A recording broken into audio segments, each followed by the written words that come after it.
So yes, that's the update from that committee. That was all I had to say. Are you taking questions? Sure. Senator Senyo. So I have two questions. First, so we don't have any representative whatsoever for Title IX right now? No. Okay. Unless they have, since I have been suspended and now resigned, unless they have found an undergrad representative, which they would not have informed me of at this point. But at the time, there was no undergrad representative. Okay, and then if you're allowed to say what policies or language were said to be unaligned with the actual intention of that title. So they never actually informed me, either verbally or in writing, of what exactly I said that was so problematic. I know that they informed the Daily Nexus, but I never actually received formal notification from them. However, the Nexus may or may not be willing to answer questions about what exactly was said. Thank you. Trustee Rose. How would one go about becoming the undergraduate rep? For which? For Title IX. So I was previously under the impression that you should contact Ariana Alvarez from Title IX here. I am now under the impression that you should contact someone unclear in student affairs. After reading the input sent to the Nexus. However, it is not clear. And follow-up, in your absence and the absence of an undergraduate rep, are conversations around Title IX and Title IX policy happening without any students present? Without any students from UCSB. Thank you. Senator Nellis. Thank you for coming today. I read your statement earlier. I had some questions. First, I guess, in what ways can we help y'all as the Senate? So, UCGPC is writing a resolution about coming up with a standard operating procedure that grads through UCGPC would be able to have input on about the situations in which a student rep can be suspended from system-wide boards. I think that's great. I'm not sure that's going to be enough. UCOP actually got in trouble last year with the state of California for altering survey responses in the audit. So that was reported in the LA Times. Can't make that shit up. So, my opinion is that we have a bit of an honesty and a bit of a transparency issue in Oakland. I'm not really sure the right thing that we should do, and I think it would be great if we could have a conversation with members of AS and with members of the GSA to see what we want to do about this.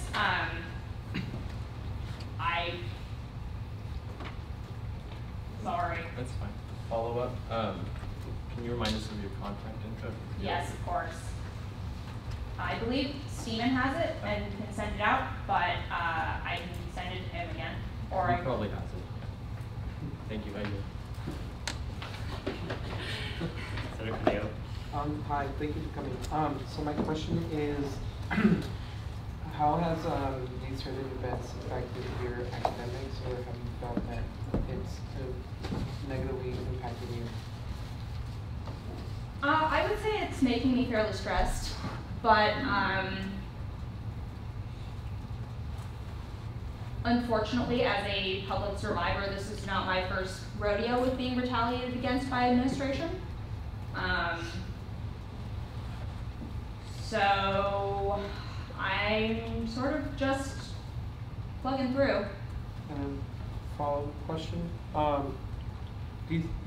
would you in your opinion, would you agree that if Senate passed a resolution to create an application and nominate someone to be on this board, it would be a good way to go?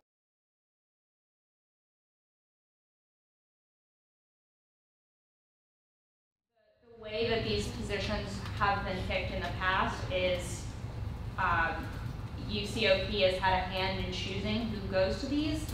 I am increasingly suspicious that they are choosing people that they find to be non-threatening, and that the reason I was kicked off was because they miscalculated and they decided I was more threatening than they thought.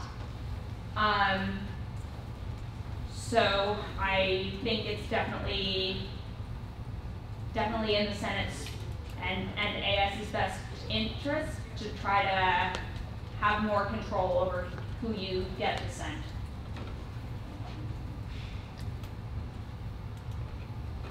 Yield. Senator Hernandez. Senator Uribe. So in regards of like the UC ship and rising board, I know I expressed interest to someone a while back.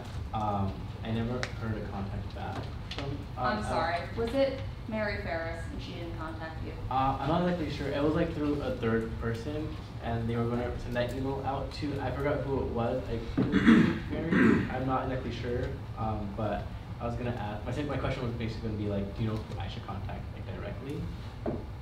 So my immediate assumption is Mary Ferris, and I think if you would like, I would be happy to bother her on your behalf with UCC.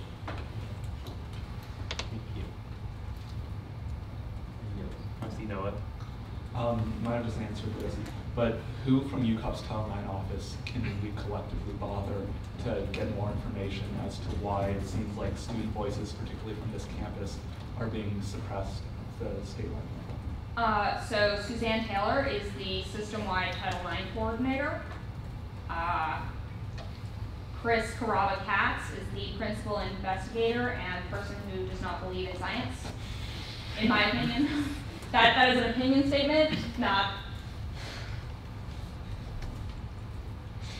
I do not want to be sued for libel. That's my opinion. Follow up. How do you suppose that UCOP's Title IX office needs to be reformed? So in my letter, I suggested that Suzanne Taylor resign because she also expressed sentiments that I found to be concerning during that meeting. Specifically, she expressed that in her opinion, the presence or lack of an attorney had never changed the outcome of any case that she had been involved in. We know from a social science perspective that socioeconomic status, which is a direct conduit to access to attorneys, has dramatic impacts on the criminal justice system, the civil justice system, and HR proceedings. So that, in my opinion, is also a rather anti-academic and anti-scientific statement. So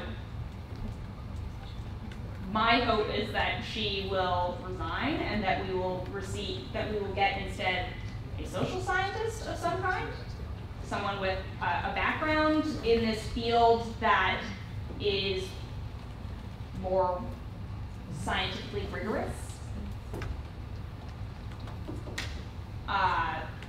But I don't know that that is something they're going to be interested in. However, I do think that it would be helpful to at least get someone in that office with a strong social science background to guide them towards the academic mission of this university system. I can't ask him to follow up. Senator Hernandez.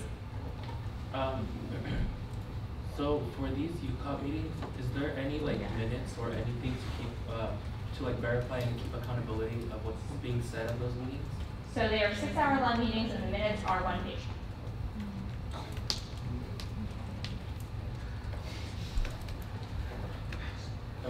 Follow-up? Where would we find these? They are not public. Oh, really? But I have the ones prior to my removal from the email list, and I would be happy to send them to Stephen to send out, or any individuals who want it. Yes. Just clarification, how many pages are in this? We're at 10 right now. Yeah. We usually go to around 30 something. In a They're 3-hour they're meeting. more of an agenda, I would say. We get an agenda and then we sort of get a lightly notated agenda. Trustee Eric? Trustee Noah? Yeah, follow up to my previous question is that how significant do you think that the student representative's role is in this committee? Like, how seriously does UCOP take students' voices? And then, yeah, that's it. I personally do not think that the purpose of this committee is really to get student input. I think the purpose of this committee is to put on a nice face about getting student input. That is, once again, an opinion. I do not want to suit the libel. Senator Caneo? Hi. Do you fear that UCOP might take other measures in case you don't redact your statements from the previous presentation? Well, possibly, which is part of the reason that I have come here to discuss this publicly, because I feel that it will become increasingly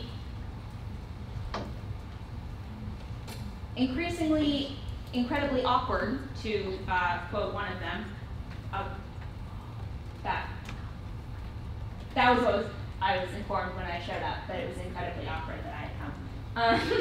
So I'm hoping that by making it public, the situation will be incredibly awkward if they do anything further or particularly egregious. And then follow-up question. So, in your opinion, in order for a real conversation to happen, in a way, publication of such matter pushes for that? Or does that make sense? I'm not fully sure what you're asking. Okay, so Sorry. my question is, having any type of publication, news outlets of what's going on, do you think, in your opinion, would help facilitate this communication or this conversation to continue about your position in which UCOP has placed you and Like, are you asking if I talked to the Daily Nexus? I did talk to the Daily Nexus, but I don't know if that's the question you're asking. No, my question was, do you think putting things publicly will then allow you to, let me just formulate my question. Okay, sorry. Senator Hernandez? So, what would be the process to get the Graduate Association and the Senate together to work on this together? Who would we contact? Get a group. Us. We are two of the representatives of exec. We have several other colleagues. You can contact Sierra Soren at GSA president at gmail.com, I think is her exact email, but I know Stephen has it. I definitely CC'd you on emails with Sierra. So Stephen can send out the exact email. I think you have the emails for all of exec. I think I do. So Stephen has the emails for all of exec, in theory. If he does not, I will send them to him. And then he can send it out to you. You can contact any or all of us on GSA exec. We are interested in setting up a conversation between between as many senators and as many General Assembly members and as many executives from AS and GSA as are interested. Any more questions?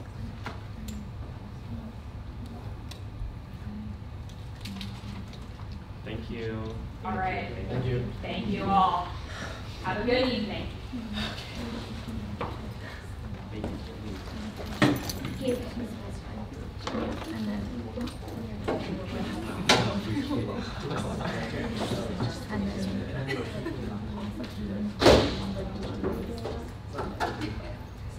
You said Governance Board representative.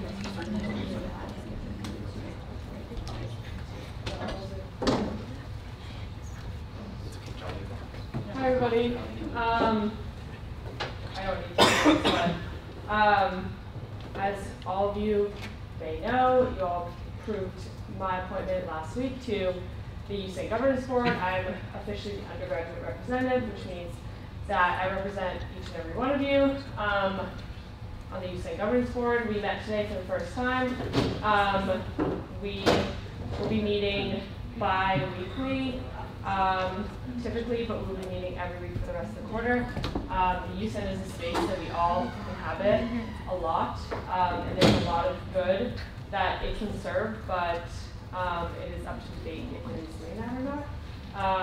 So if you ever have a concern involving the UCSB or what governing the UCSB means, please feel free to contact me. Would you like me to give my contact information? I mean, you can find me on Facebook, and I'm pretty sure now that you switched to Gmail, if you just type somebody's name into your email, it'll come up. So that's all I have. I'll be accepting questions. Any questions? Senator Rebate. So does that mean now like the UCSB Governance Board has met quorum? Like if I were to ask like for a funding proposal, would that be able to be heard and like discussed upon? Yeah, absolutely. We met quorum. There's 4 undergraduate representatives, and we got subcommittees today, one of which is the programming committee, which is where you would sign up. Senator Nellis. Who's the chair of the UCSB? He's a graduate student. His name is Nico.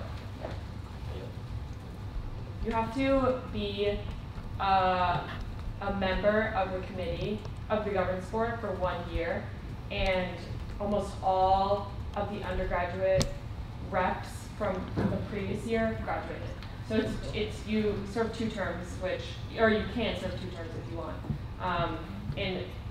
They all graduated, including chair. So the only person I believe eligible to be the chair was the graduate student. Any more questions? Thank you, Rose.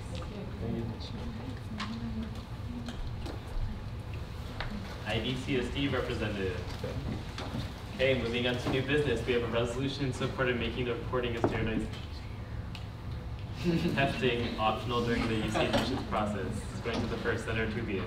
Hi everyone. So as probably all of you, maybe not you first, you had to do the ACT or the SAT to get into colleges. And while that's like a somewhat standard way of getting people's basic school skills, it's really not accurate in terms of skills that you actually need in college, and it highly, highly, highly discriminates against low-income students. So if any of you had like maybe friends or yourselves who had access to like SAT boot camps or something, where they probably improved their scores by like a few hundred points. Obviously, people who don't have access to that are just at like a super large disadvantage. And also, studies have shown that the ACT and the SAT aren't really accurate measures of like people's intelligence and other skills, especially when your major has nothing to do with things tested on either of those tests. That's like a really random factor that you have to put in. A lot of schools around the country have already adopted SAT optional into their holistic admissions process. UCOP is also in support of this process. And some potential options would be like submitting a portfolio instead if you're like an art major. You can still submit your ACT or SAT if you believe that best represents you, but it will be an option. Going to the second, Senator Nellis. Yeah, I guess just to kind of I'll just share like my personal story. I guess I am a first-gen student. My mom did not go past middle school. I doubt my dad had any real formal education, like in Mexico.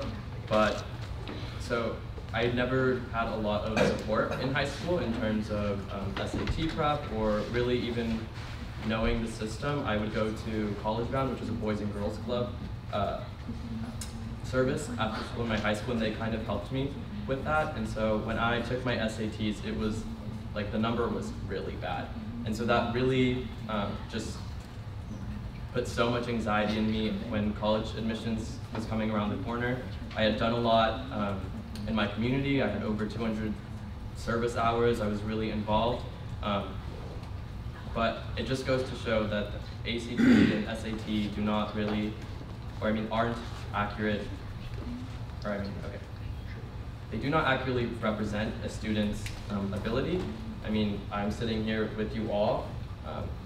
You know, it just goes to show that you don't have to have the perfect score to be a good student and a good member of the community. And so I think that this resolution is important. My recommendation is to move this to immediate consideration. Professor Rose. I move to move this to immediate This motion stands to immediate consideration in the second segment. Senator Rivera, on discussion. Senator Sedano. Question has been called. Is there objection to call the question? Consent. Is there objection to consent? Seeing none, motion passes.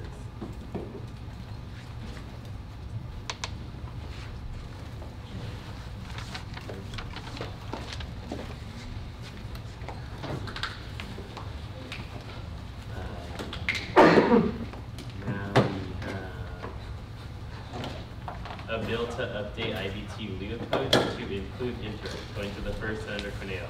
Hello everyone. So as you all know, the Island Students Union has a lot of projects which deals on working to improve relationships between tenants and landlords, giving information on tenants' rights, collecting data to see how we can improve living conditions within the Island Vista rights. A lot of their projects are very, they continue throughout the year, and some of their concerns lately have been that every year the board changes members. Some graduate, some do come back. And so with an intern, they hope to get, fill in that gap and have that continuity within years, within projects, so someone knows how these projects have been run in the past and how they can be improved next year. So the only, yeah, so that's the bill to include an intern for IBT. Going to the second, Senator Nullis. My recommendation is to table this for 1 week. Question so, Proxy to Shaw.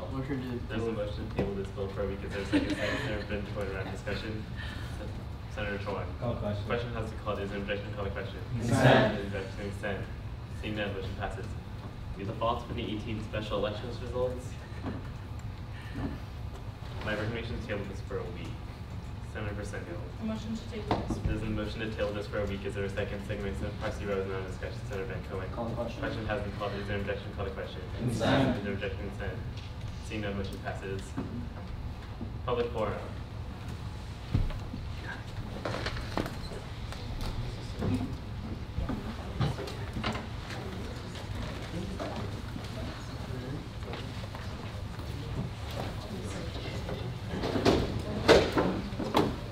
Yeah, Jessica?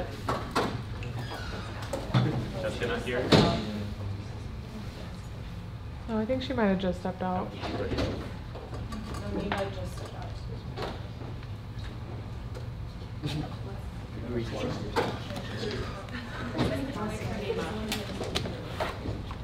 You just take it, just hurry, 3 minutes.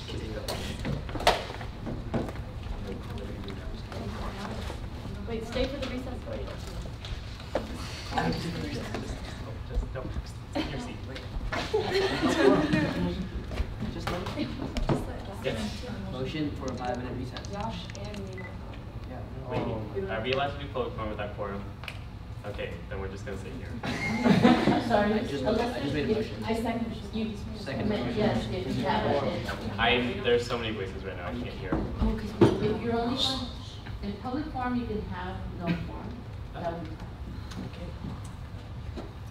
Election board? No, no. The first funding from Career Commission? Wait, election board is No, therefore.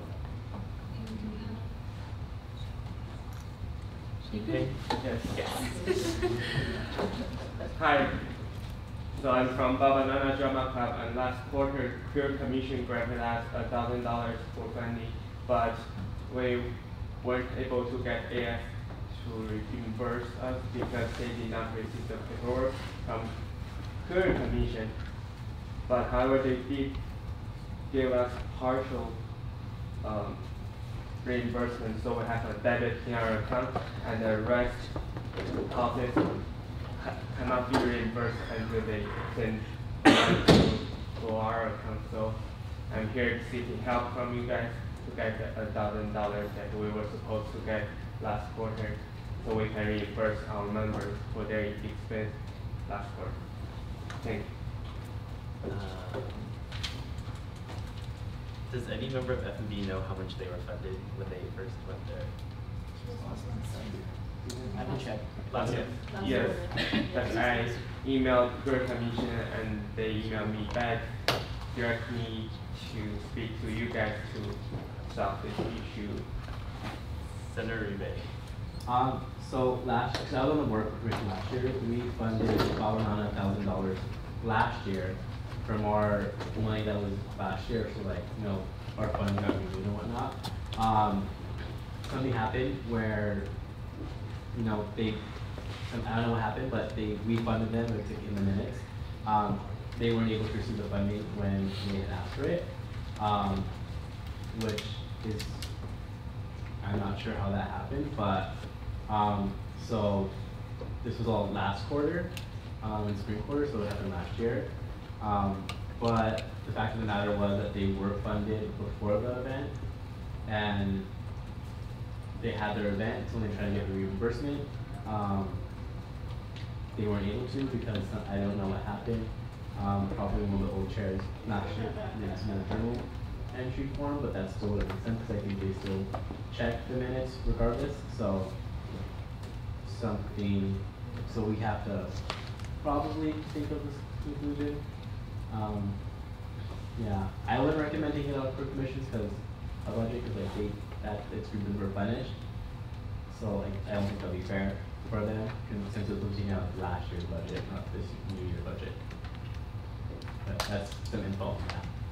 Clarification. Can any body in AS fund anything retroactively?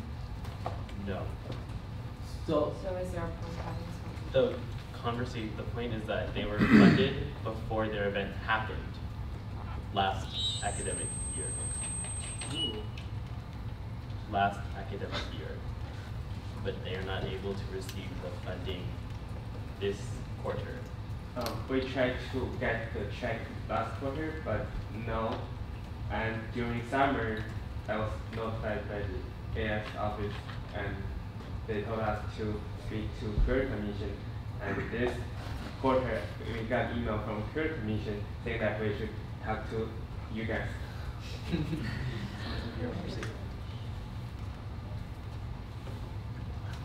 New things happen in AS every week. So just is this time sensitive? Do you need it today or next week, or can we discuss this and talk? Yes, you can discuss this, but better before this quarter ends. Hey, what's your contact information? Do you want me to write for you? Yeah.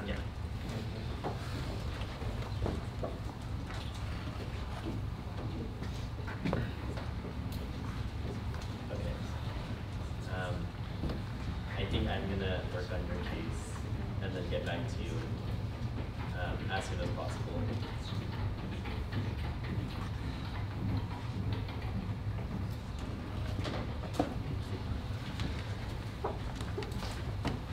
Next is Jessica. Oh, are you? Thank you. Yeah. Jessica. Hello. I've spoken here once before, but for those of you that are practicing or new, my name is Jessica Gerwin. I'm the external chair for criminal committees this year. I just wanted to give you guys Another update about UCSB, and a couple of different things that we are working on. As was mentioned, we have completed all judicial council interviews, and we have finished with our deliberations, and we're going to appoint refer candidates to work by the end of this week. So I want to say Friday and end of week.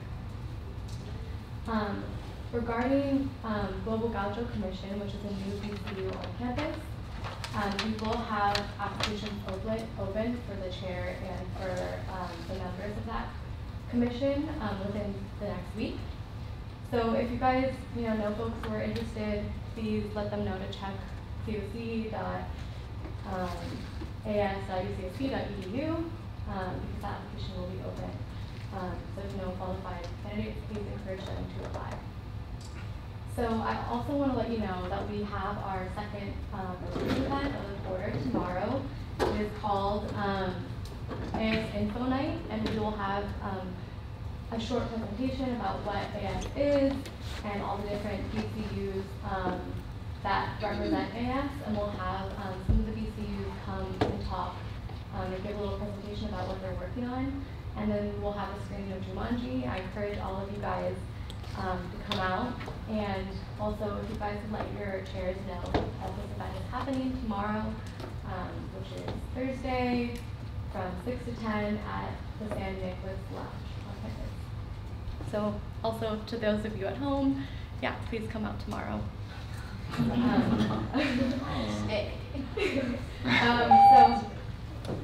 Senator McCoy? Motion to extend speaker time by 3 minutes. There's a motion to get speaker 3 minutes. Is there a second? Second to proxy to Shalom, no discussion. Senator Corneo. Question has been called. Is there objection? Call a question. Consent. Is there objection? Consent. Seeing none, motion passes. The one other thing I wanted to follow up with you guys on is because UC Shift was specifically mentioned in this meeting. I wanted to clarify what shared governance is on campus.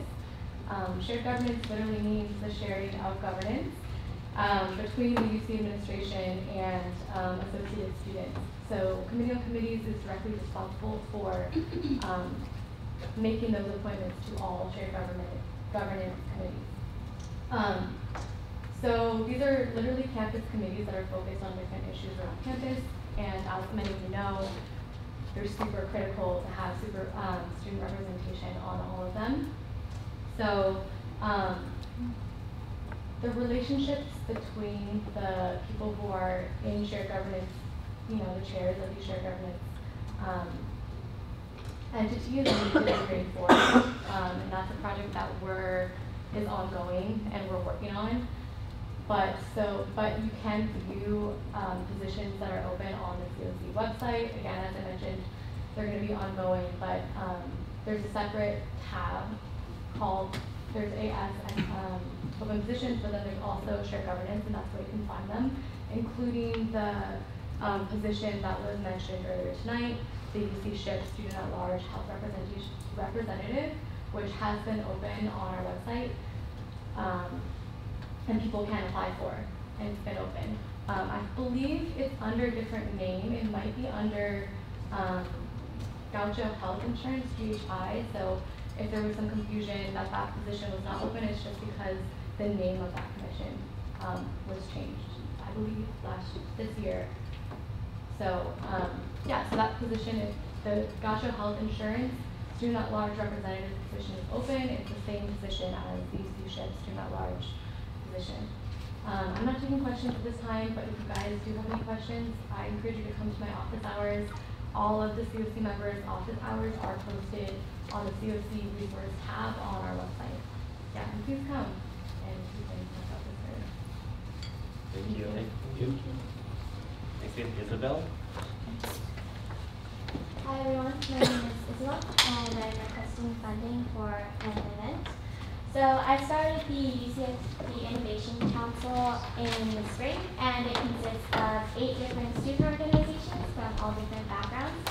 And the purpose of bringing all these students together is really to create an environment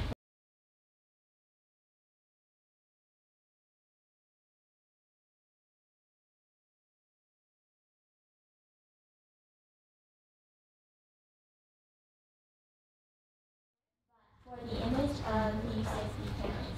So if, for example, MIT started with 10% of their community members going in and working on projects. Now they have over 90% of their population going in every single day to work on, how can you connect research from UCSB to creating new businesses and to solving global issues.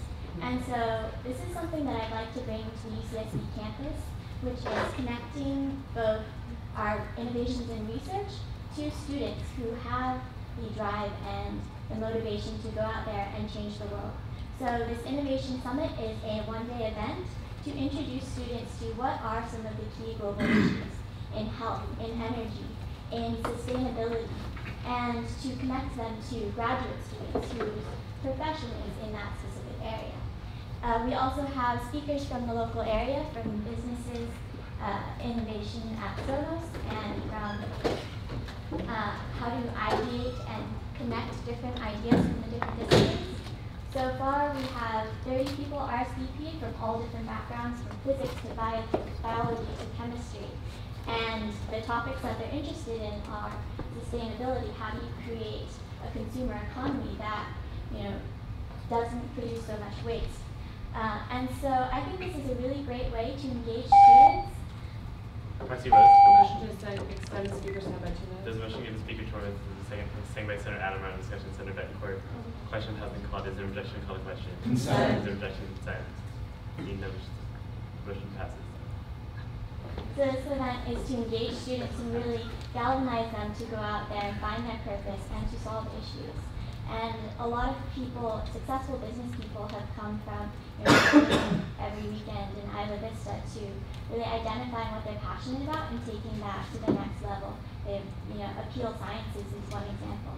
And so I'd like to give this inspiration to students here. I hosted Startup Weekend last year, which you guys F&B financed us over $8,000 for, and it was a fantastic event.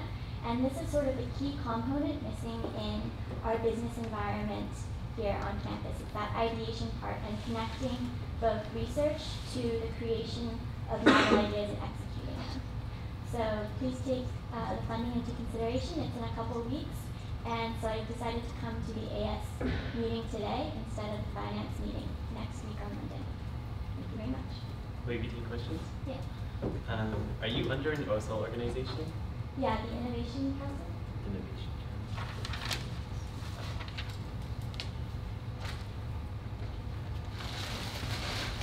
Trustee Rose? I yelled actually. Senator Nellis?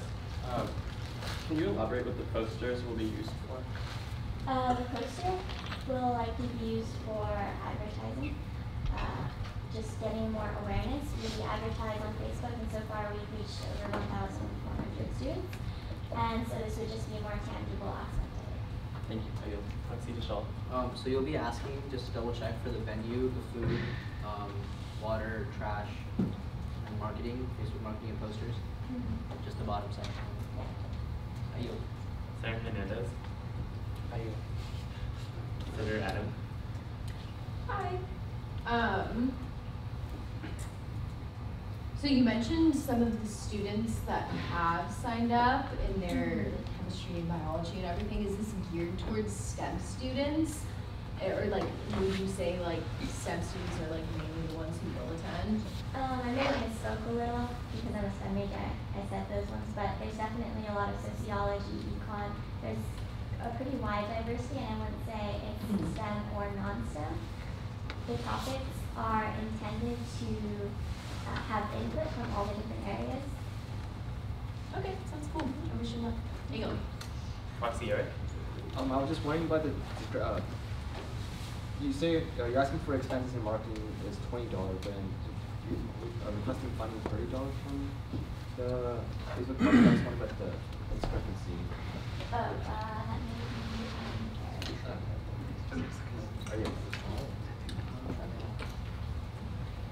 Senator Ribe? So, two questions. My first question is, as far as national business this Monday that occurred, no, it's not occurring next Monday. So was it you, Like, did you like submit one to the list for money that passed, or? Yeah, I submitted one for this past Monday, and then I didn't submit it in time, so it got pushed to next Monday. And so I was talking to Alex Barbecue, he got Another information. There's also like not gonna be an FFB meeting next week. That's one. Oh yeah, I read that one. Oh, okay. But so no, I was asking about like for the money that passed, but yeah. But as far as my second question, with the discrepancy that was pointed out, is it going to be, for at least for the bottom portion, is it going to be, do you, if you know off the top of your head, do you know if it's going to be 20 or 30? So we've spent 20 so far. I think putting 30 would be reasonable. Okay. For the we have a week and a half remaining. Yes. One clarification is that this says that the event's going to be on November 17th, but the next FNB meeting doesn't meet until the 19th. Right. So we're trying to approve it on the Oh. For another information, pick up on that. We can't fund retroactively. So anything that you already paid for, unfortunately we can't, along with deposits or. Okay. If you have your 250 startup fund, you can use it towards that though. Okay. Proxy Rose.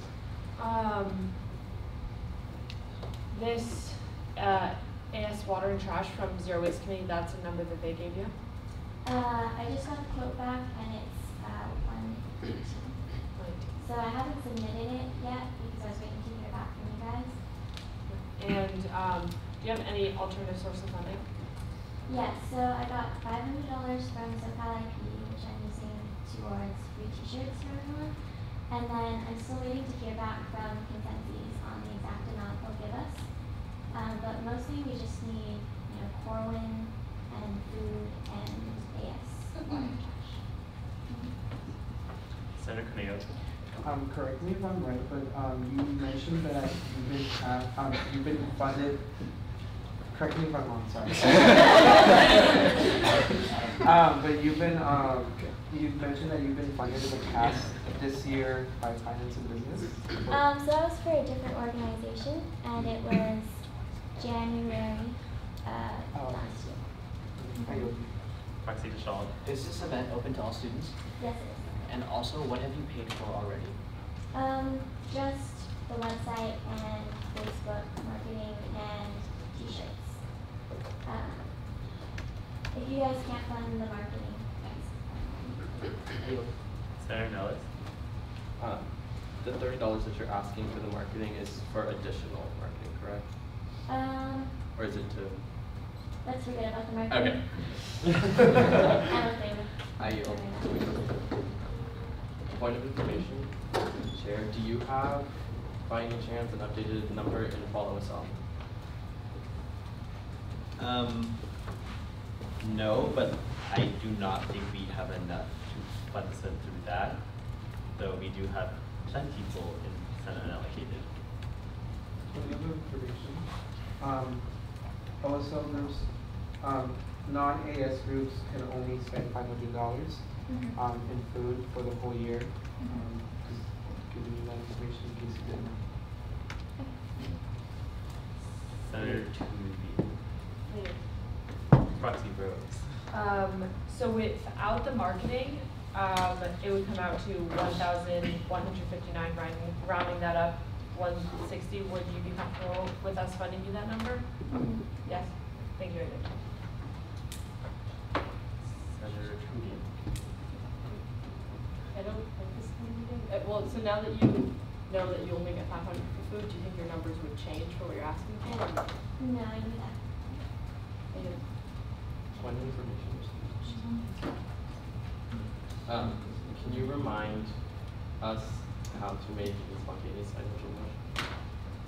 It would have to be added to immediate consideration during the acceptance of agenda and can only be approved by a 2/3 vote of this body.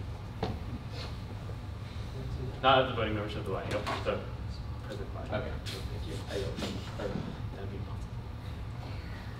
Senator Hernandez. Motion to move this to immediate consideration. I'm just kidding. There's no acceptance of agenda. I yield. Maxi DeShaw. I have a question for Rose. Can you repeat that number? Are we just subtracting $30? I subtracted posters as well. Oh, you did? I did. And Okay, the perfect. number I got was 1159. Great.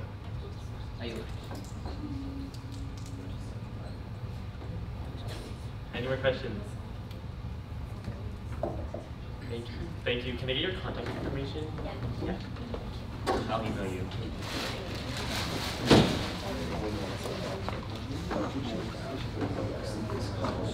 Yeah, I mean minus 2. Yeah. She said 1. Thanks. Yeah, exactly. She's like,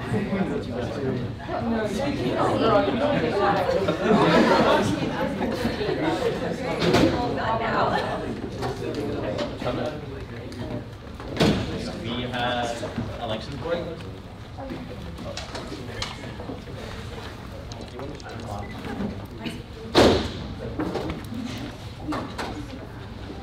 Is the outlet working? No. Meetings just So welcome.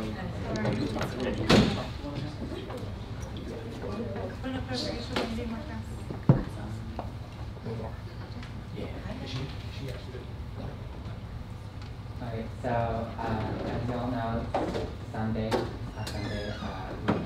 are special election, and turns out that we aren't electing an EVPSA for the special election.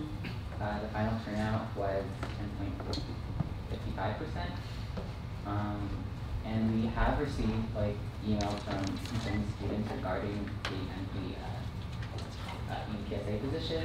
And I just want to reiterate what our statement said, that we understand the critical, or how important we need PSA, but as elections board, we only deal with the process and we don't take into consideration candidates' qualifications and such. And elections board will be meeting tomorrow to talk about the next steps regarding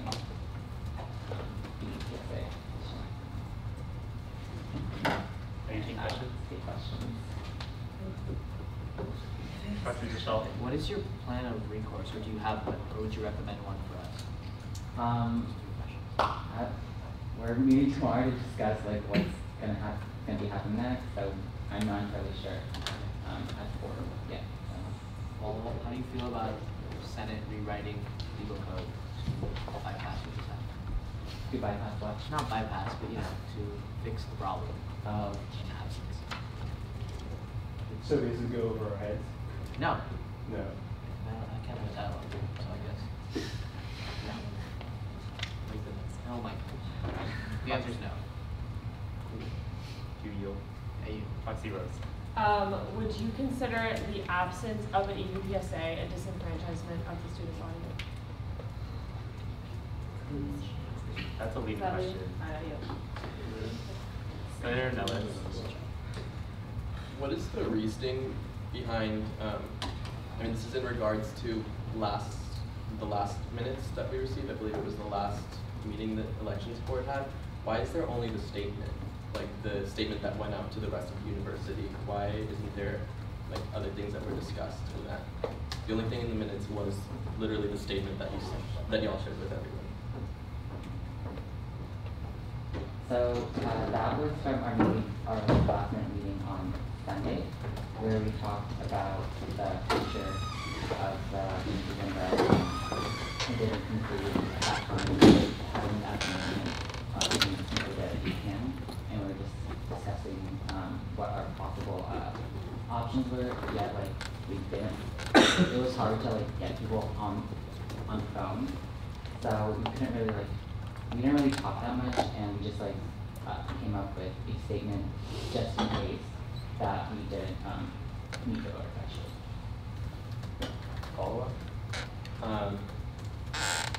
Is there any other notes from that meeting, or where could we find any other notes from that meeting? Our minute taker Andrew, right there. He had other minutes, and I can check them with y'all. Thank you. Senator Rite. I guess this is will be like, as far as like, you know, considering you have your meeting tomorrow, my question would be like, is election board going to start talking about the process of a special elections in the winter quarter? I was going to say as per the Constitution, or? Yeah, we're going to be talking about it, and I'm pretty sure in the code it says that we would have to bring a petition for a special election to law for the fourth week of winter quarter. So that's definitely going to be in discussion tomorrow. I yield. Senator Toobian. What were your procedures for like getting the vote out in the dorms? Because I remember, well, I guess you can have that on there at the dorms. Like our advertisement and outreach.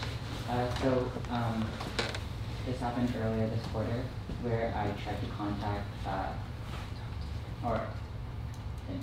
talked to RHA, and I asked them like if it's possible to, I guess, like hand out flyers to all the dorms around campus.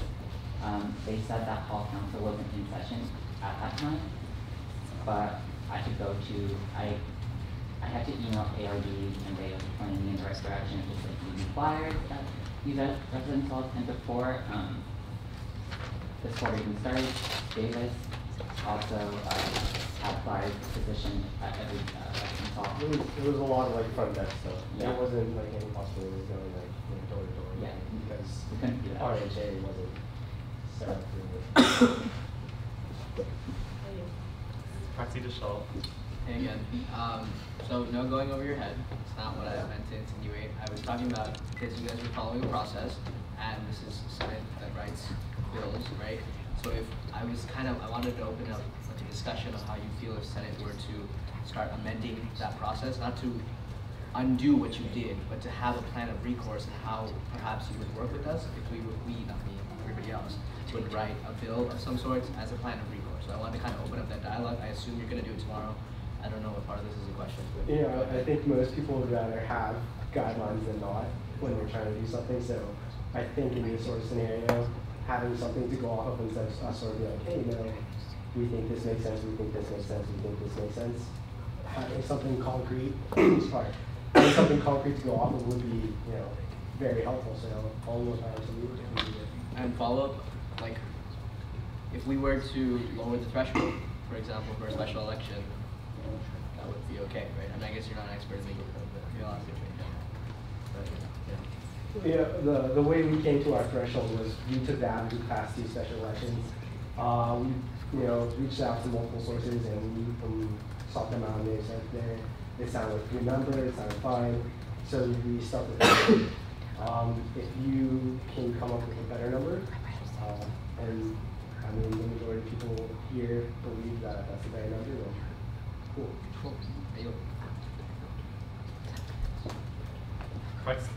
Senator Nellis. How supported did y'all feel throughout this whole process in terms of advisors and everything, and I guess resources? You don't have to answer. No, our advisors were pretty helpful in like guiding us. So last year, before the election even started, one of our advisors was on maternity leave. So we had Yana, who is part of, I don't know what, I think it's IBTU, and she came and helped us out with the election process, and she's super helpful in like allowing us to like use the part alternate to like increase our outreach and stuff. So in terms of our advisors, like I find it pretty helpful. I see Rose. Let me try this. Could you comment on how the vacancy of the EBPSA could be a disenfranchisement? Could you comment? Is the question. I don't think that's our place to say. We just sort of do process. Thank you. Senator Hernandez. So you mentioned that you got the average of past special elections. Were these special elections held in fall quarter as well? Fall then? No, there's special elections. But like spring quarter or winter or like it's hard to go off the top of our heads because we did come up with these numbers back in the third quarter where we had to give a recommendation for like one of the special elections we have to get through past email from our advisor. Another one that we had more current results, but it was hard to find. So we did find it. We didn't like make this up. We did come up with numbers, but they're just it's hard to come up with the top numbers. Thank you. Senator Tubian. How involved did you say were the advisors in terms of like their direct input, essentially for coming up with the numbers? Well, they just directed us towards where we could find this information.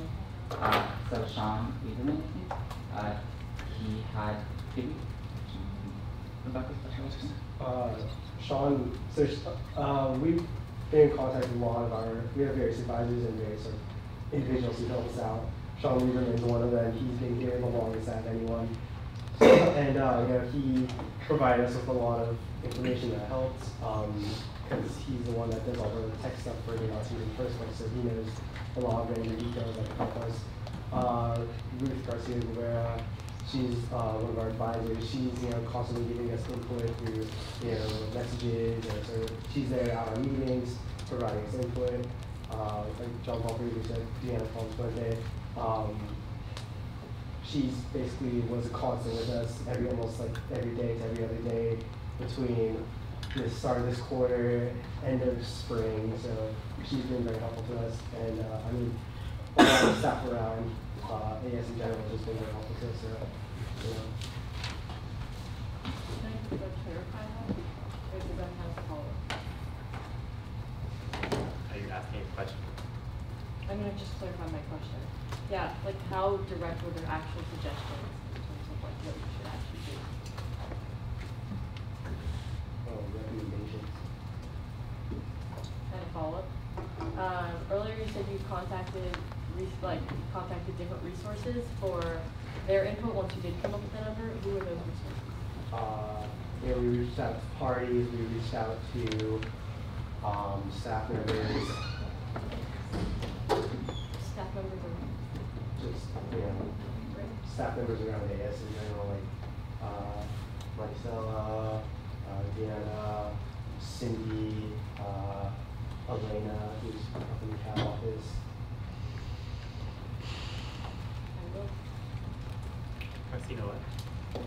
In your opinion, did you reasonably do everything in your power to publicize this election? And what do you leading question? No. Did you do everything in your power? Did you do everything in your power to reasonably publicize this event? And what do you credit for the low turnout? What was the last part? And what do you credit to the low turnout? The lower than expected turnout. I guess low is leading. I feel like we did everything. We really did everything in our power to advertise, and all on the board. We've actually lost 2 members this quarter, so we're down short. I feel like we've done everything basically to outreach, and I guess we've been criticized at one point of our outreach, and I just don't understand why. But literally, Davis and I were tabling out in the arbor. We also had one of our other members, Hattie, who tabled out in the arbor. We were also passing out flyers to mostly freshmen, because freshmen, they're new, they don't know what's going on. And we had the public forum, we had candidate forums, but the candidate didn't show up. So we did everything in our part just to get this election out. In response to the second part of your question, where what do we credit to the low turnouts? I think the base of the spring election was 20%. Yeah, the threshold for the spring election was just spring elections in general is 20%, and this past spring election where y'all got elected. And then it's also something like over 25,000 students. It's a big number, and when it's a one-person race, people don't care. It's hard to get people to care. We tried our hardest, and frankly, a lot of the feedback we're receiving is sort of, what the heck. And something? We do understand, like, we also got another email. We also understand that we just had the midterm elections, so that could also obviously contribute to the lower turnout. And will changing the Constitution year by year, depending on the hindsight gained from each election, be detrimental to future elections?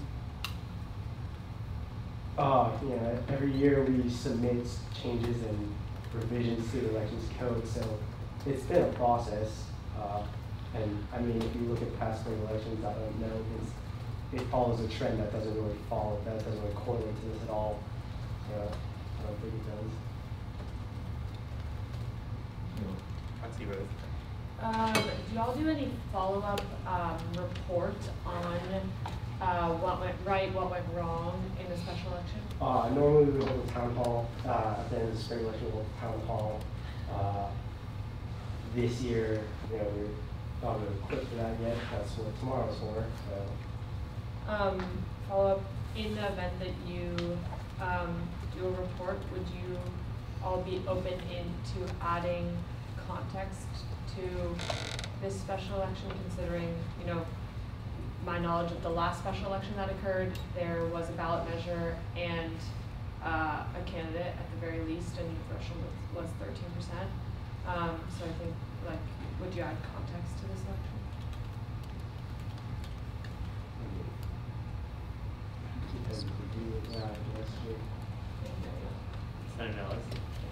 You mentioned speaking to parties, what parties and what people? We talked to, so spring quarter when we devised this special election, we decided to get input from both parties, as in the candidate and the party, and we talked to party liaisons. Yeah, the party liaisons, and we explained to them our plan for this special election that just happened, and they all agreed that it was easy.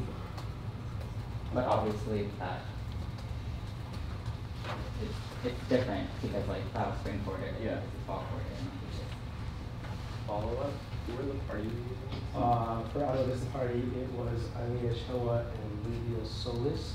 For Campus United, it was Hayden Kai and Sarah. So yeah, Sarah. But they sent in a proxy. And you don't remember the name. Thank you. Senator Tribune? So when you looked at past special elections, were any of them for a single uncontested position, specifically an uncontested UCSB position? Not to my knowledge. And follow up, actually, I will. Any more questions? Foxy Deshaw. Wasn't the 2013 and 2014 EVPLA special election uncontested? Cameron Chung. Were there? Oh, but that's still unprecedented, right? I mean, not unprecedented, uncontested because there's no other candidates. Or do you not remember that far? That was a very specific election that was not supposed to be run. Sorry. It's true, me neither. I yield. Any more questions? Point of information. If you want to talk about that, we can. You're good. Thank you. Not them. I was going to leave. Thank you. Thank you. Next we have Brian Davis. Next we have Brian Davis. Awesome. Hello, my name is Ryan Davis. I'm the Vice President of the Pre-Dental Organization, and I'm asking for funding for an event. The event is a pre-dental tour at UCLA Dental School. It's not only a tour, but it's like an interactive event. You get to sit in on a dental school class. We get to eat lunch with the students. We get to meet the dean. Obviously tour the school and learn about admissions and stuff. It's a great opportunity for anybody who's pre-dental at UCSB. Very informative, and we advertise on the bio listserv, the pre-health listserv, and within our club's Facebook page. So it's inclusive of all the UCSB population, whoever's interested in dentistry. However, we couldn't get enough drivers for the event, so we wanted to rent 2 vans, which is going to cost us $200. And that's pretty much all we're asking funding for. So. Are you on the hotel organization? Yeah. Okay. Trustee Rose? Can I ask why you are coming to our meeting tonight? Yeah, I came on Monday, and you guys can squeeze me in at the F&B meeting. And this event is for this Friday. And your next F&B meeting is until the 19th, so that's why I came in. Thank you. Yeah. Senator Caneo? So how did you come up with the $200 fee? It's on the Enterprise rental car website. That's how much it costs for 2 vans, so $100 a van per day. And then follow-up question. I believe that doesn't include gas. Are you including gas, or are you purchasing well, we'll just take the $200 for the vans and then probably split the gas between whoever goes. Point of information. Any travel using AS fund needs to be presented to finance and business. Any funds for travel needs to be presented to finance and business? We think we are higher than finance and business, so we can also do that. I yield. Senator Rebate? I yield. Proxy Rose? In the event that you have more interest than you have capacity for, how will you be picking the participants?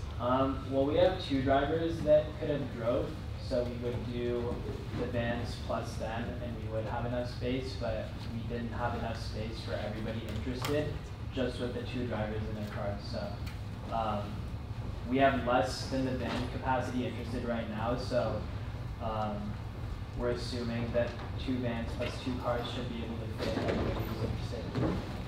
Thank you. Yeah.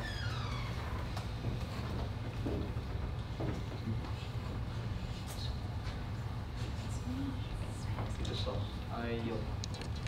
Senator Adam? To rent a car, you have to be 25. We looked for this one and it was 21. So we have 2 Awesome. 21-year-old guys. Yeah. Good to hear it. I yield.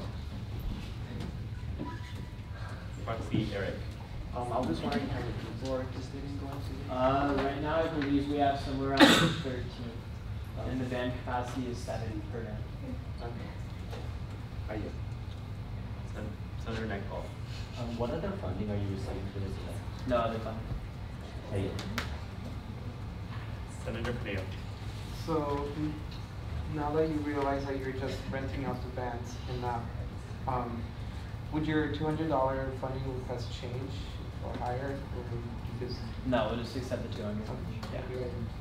Proxy Rose?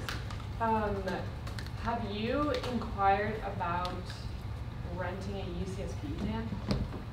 No. Does anybody have any information on that? So I believe you also need to be going. You need to go through a special training in order to drive the vans. No. I've driven. It's pretty fun.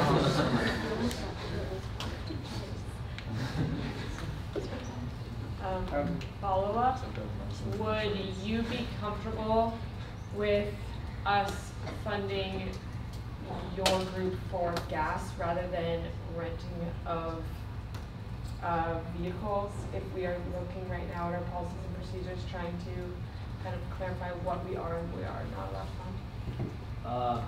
Are you saying you're not allowed to fund your vehicle? We're trying to interpret it. Well, so my question, would you be comfortable with us funding gas? And not the vehicle? And not the vehicle. No, because our total organization money, the vans would be half what we have, whereas gas would be something easily splittable amongst the people going, but the vehicle costs way. So you're, never mind, I guess. Senator Nales? As our, I guess point of information first, is that okay? We have to follow F&B legal code even though we're funding here, right? Yeah. Okay. So in legal code it says that in order to drive a private vehicle, we have to have the insurance on file.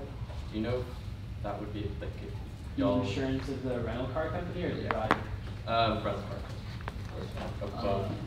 So point of information. It's basically has to have a contract with the university, not just the university, but the UC Regents. And technically, not technically. So there's a lot of requirements that the university holds in order to be placed in this list to be a provider. So the only way that you can check is possibly through Maricela. But yeah, I guess. So, in other words, you guys can't fund vehicles? Maricela? It's not, it isn't typical, that isn't what you do. So you want to follow financial policies and procedures. So without having to read it all, I think the members that are finance business board members can kind of review on it.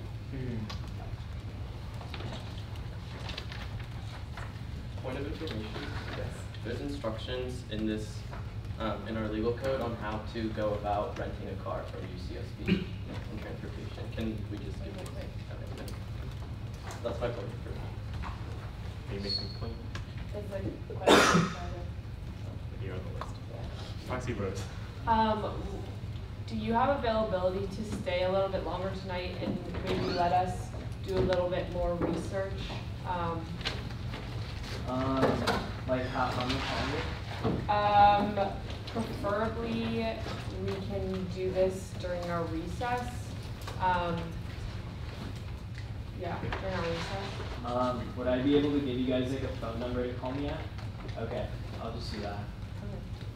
And then I'm assuming I do that with you. Cool.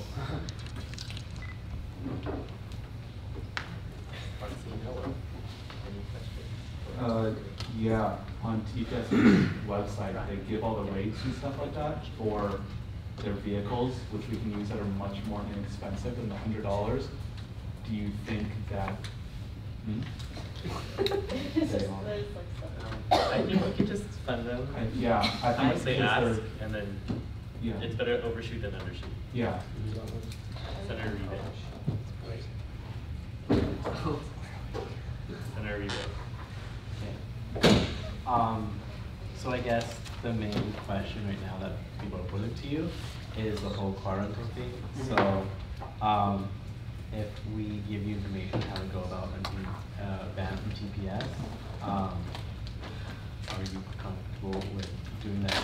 Because like we'll probably just tell you how to do it and like send you the link. And like they have pretty advanced suits. They don't have like the same capacity that you'll have. Yeah, so the issue is so I'm the vice president of this club, and our president was like in a hurry to do this and already booked the vans. So it's like something that's already been paid for. Point of information. We kind of information we can't retroactively pull. Okay, well, thank you guys. Wait. Hold on. If you apply for a $250 startup fund, you could potentially get that reimbursed with that money. What does this startup fund entail? Do we have this man's contact information? I have it. Okay. I'll be the liaison. Cool. Okay. The shop will contact you later. Okay, sounds good. Also, wait. Yes. If you want to ask for gas. Sure. How much is that? How much is gas? Yeah, the rates. Oh, you're good. We'll figure it out. It's Okay, You're good. Sounds good. All right, thank you guys. Thank you. We'll figure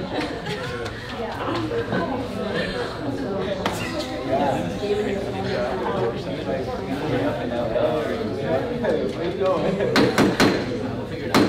Where do you want to go?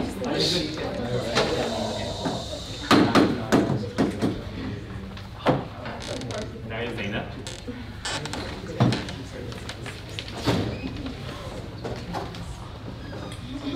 Hello.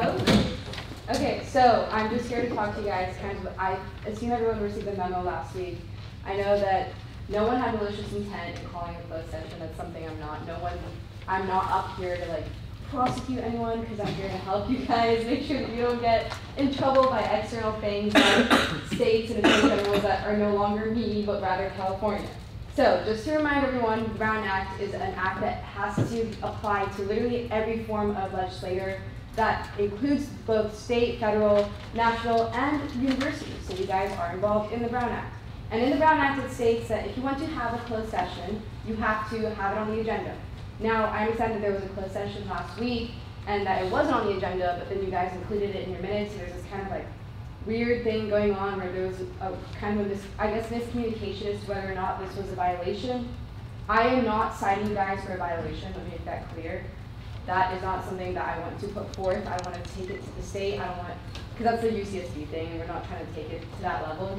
I just want to make it aware that if you were to have a closed session in the future, because you should have the safe space to talk about what you want to talk about, whatever prong it is that you want to, whether it's talking about people's positions, whether it's talking about whatever it is you guys want to talk about in the safe space, by all means, just make sure it's included in the agenda.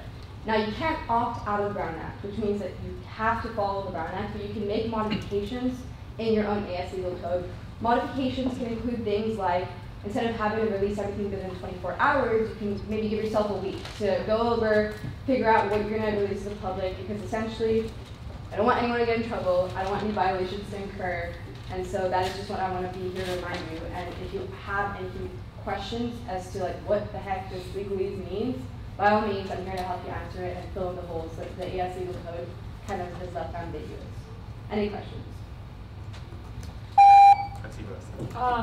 So I understand that there are, or maybe you can clarify this, are there differences between closed sessions of discussion versus closed sessions where motions and votes are made? So it's essentially a closed session is a closed session. In discussion, or if sometimes discussions include votes, and you're gonna need to disclose that. I don't know the exact, I guess that is when the AS legal code comes in and you decide whether or not these votes are gonna be anonymous or not. But essentially what you discuss in the closed session and the votes that are, not the votes themselves, but what you're voting on needs to be disclosed in the aftermath of when you release what was discussed in the closed session. But a closed session, to answer your question, is a closed session, and it's any session that is not in the public's full view and the public is not at. So, follow up, there can be a closed session, we just need to put it on the agenda? Absolutely. You guys, again, this is a safe space. I know sometimes it gets a bit tense. You want to discuss things outside of the public's realm, completely okay. Just have to disclose that it's going to happen before it happens. Senator Caneo. So hi, thank you for coming. And then I have a question. If a closed session were to be on the agenda, would you be willing to come for that closed session and maybe possibly be included? Myself, if I believe that there is nothing that says who can and cannot be there, it is again a closed session that the Senate determines who can and cannot be there. So if you choose to not include the execs, you have the power to do so. And if you choose to then include certain individuals, whether it's individuals that are in question or aren't in question, then you do have the power to do that. And then follow-up question, since we have to disclose minutes or a statement of what happened in the closed session, can we disclose, for example, notes like the Title IX UCOP office does whenever they have the meetings? So again, you have to disclose what you talked about, but the details in which what individual person said or how they voted isn't something that necessarily does need to be disclosed. That is up to your discretion. If you feel like something may hurt a certain action that you're trying to push forward, then you don't need to include that. But you have to include what was discussed and the reasoning behind that instigated what the closed session to occur in the first place. Thank you. Thank you. Senator Nellis. How was this brought to your attention? I was, well, as you know, I do have to keep up with the minutes of all senators, and so I sometimes, when I'm not here, I watch the live feed they have on Facebook. This specific time, I was kind of busy with mock trial, and because I do have like several people that I friend with in the Senate, it was just brought to my attention basically through being in contact with senators and being in contact with my advisor, Maricela. It's not something that, they didn't contact me with the intention of like, this was bad. It was like, hey, by the way, heads up, a closed session occurred. Check if it's okay. This is the Brown Act. Do as you please with reading the law and making sure everyone understands what's going on. And so that's basically what happened. And follow-ups. When we started our terms, I believe our first or second meeting, we actually went into a closed session and we heard nothing about the Brown Act at all from any of our advisors. What's your opinion on that? Do you know? Yeah. So the first closed session I assume was when in the last year or this year? It was last spring. Right. So at that time, so I was not the Attorney General, so I cannot speak as to what occurred during the time and whether or not they were aware or whether or not they thought it was a violation or however they called it. I can speak as to right now, and because it was brought to my attention right now, I wanted to make sure that everyone understood the process of what is the right thing to do. So I cannot speak as to what happened back then, but right now, obviously, wanted to make sure everyone was okay and doesn't get into trouble. So that's the answer to that. Thank you. Senator Hernandez. You. Proxy Rose. This is an Attorney General's office related question. Is your office open to taking cases currently? Yes, we actually are. We're working on several cases. This is a little bit difficult, obviously, because there's really nothing you can do with the cases since there's no judicial counsel set in stone. A lot of our cases, even though we have the evidence ready, we have the material ready, it's kind of in limbo because what can we do with it if we're not going to take it to judicial? So yeah, the short answer is yes, but I do plead you guys to kind of figure out what's going on with judicial. I know that you're all in the process of doing interviews, making sure whatever candidate you want to choose is chosen correctly, but I would love for judicial counsel to be there so I can get these cases up and going. Thank you. Any more questions? Thank you. Thank you.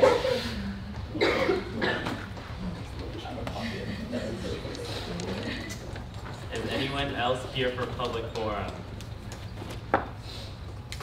Okay, we are moving on to the acceptance agenda.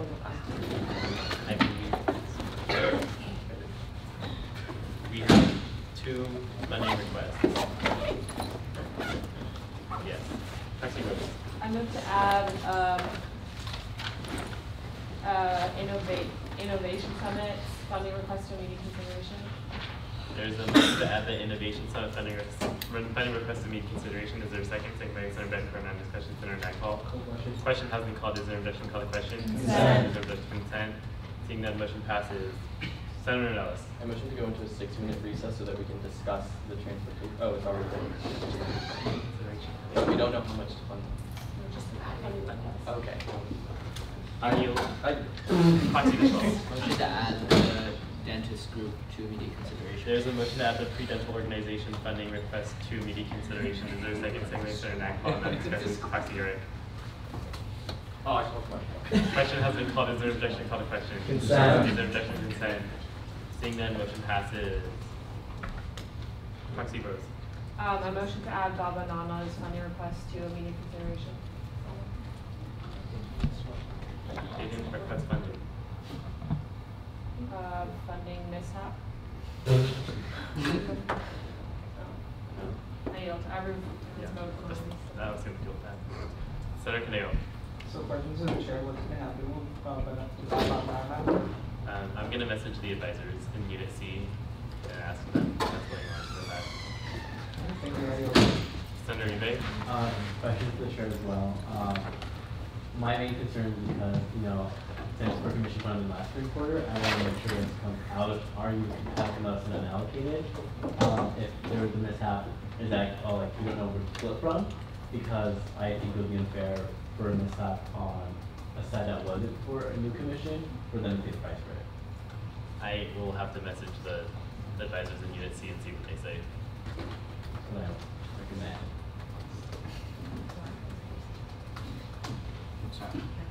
Floor still open on acceptance of agenda. Okay. Senator Trubisky. I motion to accept the agenda. There's a motion to accept the agenda. Is there a second? Second, Senator Nellis, and discussion. Senator Trawan. Question has been called. Is there an objection? Call the question. Consent. Consent. Seeing none, motion passes. Consent calendar, there is none. Immediate consideration, we have a resolution in support of making the reporting of standardized testing optional during the EC admissions process. The floor is now open. Senator Hernandez. I motion to approve this. There's a motion to pass this resolution. Is there a second? Second, Senator Canaro, and discussion. Senator Hang. No. Wait. Can I discuss now? Is this my Yeah, answer? this is how you discuss. So I disagree. I think that the SAT should stay. Okay, hear me out. So the SAT is a standardized admissions test for colleges, right? It's SAT and ACT. And yes, I agree, it does disadvantage low-income students who do not have the opportunity to go to these prep courses and everything, right? However, I think that that in itself is a problem with our education system and not our problem with admissions. I think that us, UCSB, as a top 5 public school, I think that we need something like the SATs, like the ACTs, to keep our school competitive. And so, yeah, and yeah, I think that taking away the SAT and ACT from the admission process would take away some of the prestige of our school. And I think that this is the conversation that should be had about the education and our reform in our education system, and not here. I just think that this resolution, just to clarify,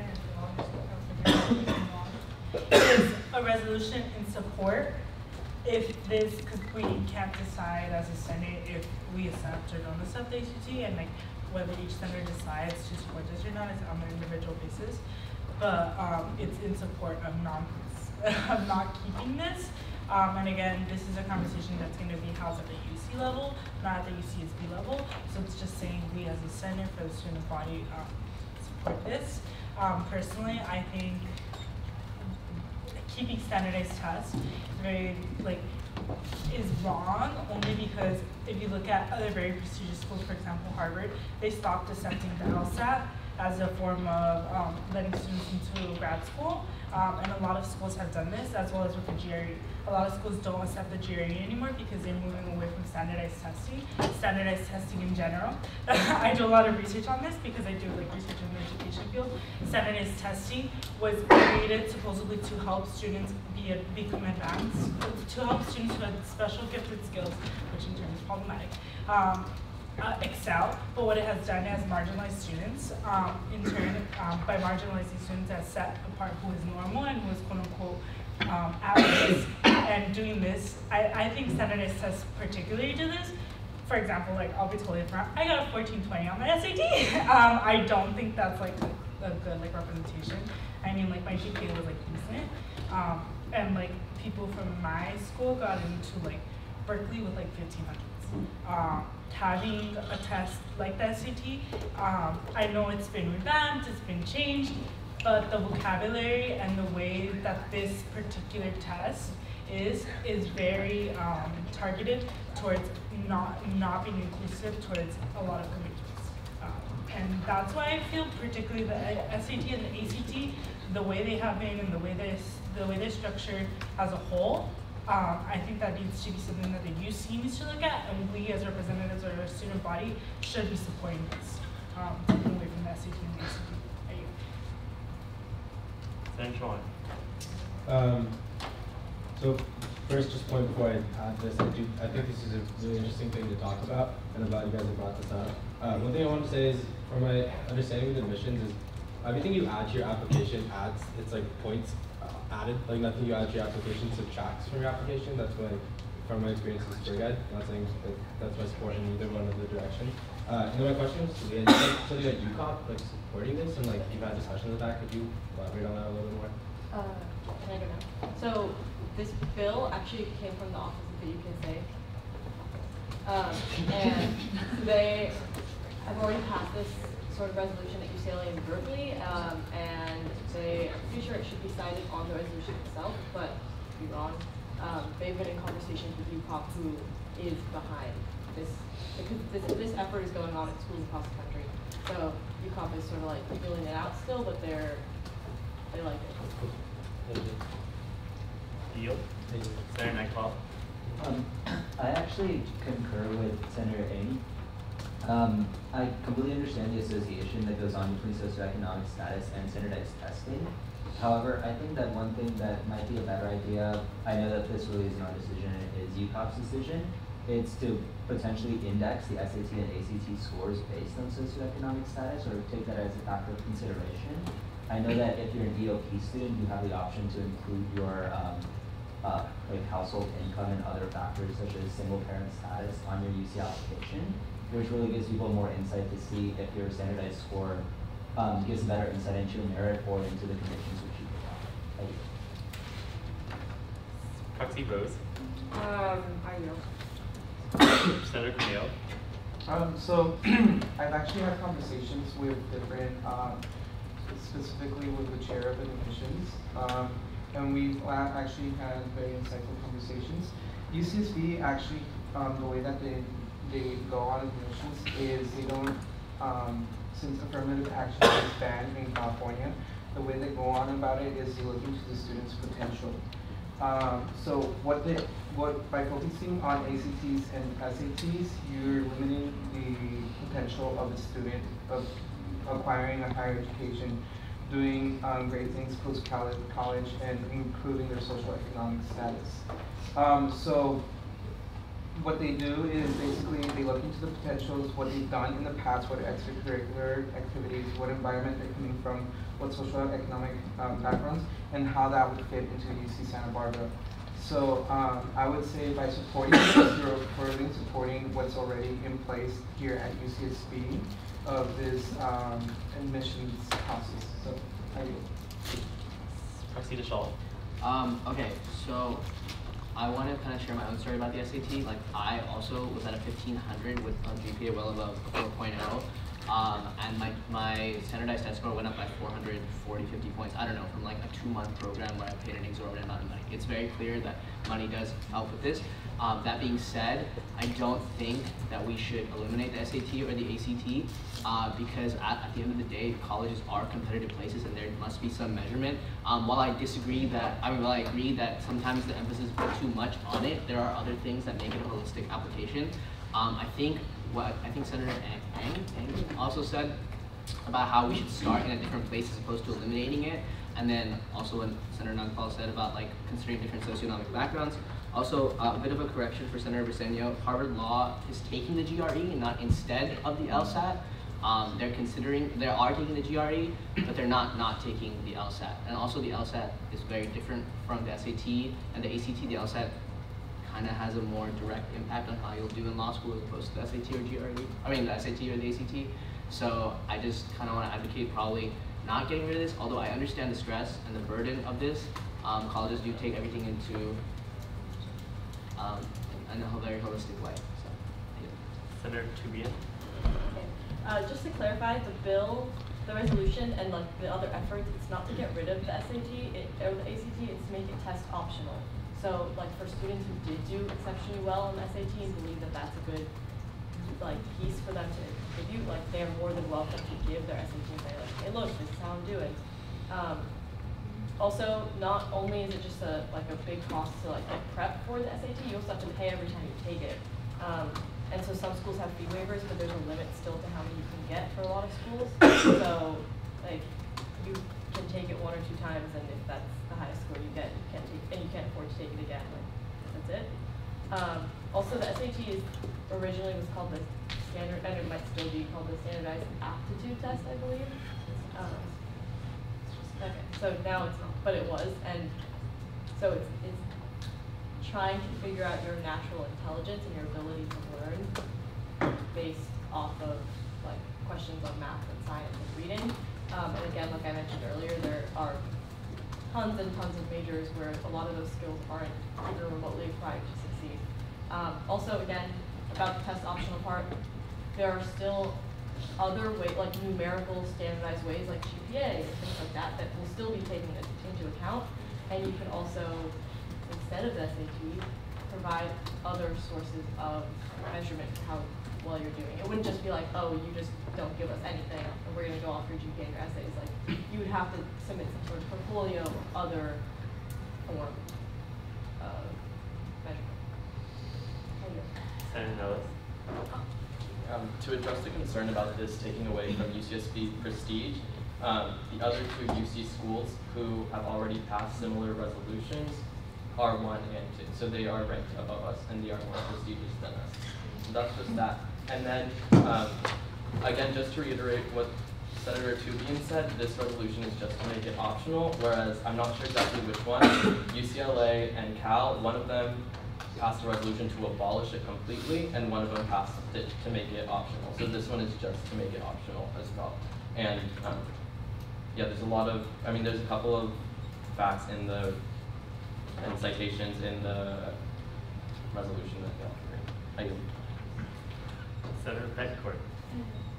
Senator Pasenio. So just off the top of my head, some ways that I know that SAT directly affects students coming to the university.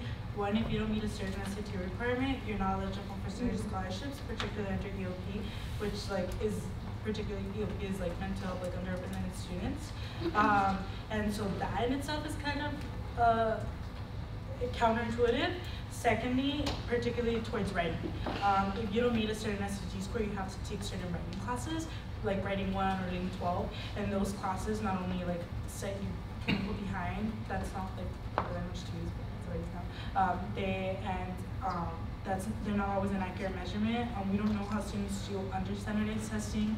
Personally for me, I get super anxious. I get horrible under standardized testing, have done my whole life, and I think particularly we're not discussing whether UCOP or the UC regions are going to take this away. It's whether we as a Senate are supporting this. And I think it's really important to say, hey, look, if you don't feel comfortable taking the SAT, we're making it optional for you. We're standing for rights of students who really personally me, I would, if I had found out about this bill and I was in the Senate, I'd be in public forum talking about this for 5 minutes. I really, really urge every single one of you here to think of yourself not in the shoes that you are, but in the shoes of students who come from underrepresented high schools who don't have the resources to push you to take these tests.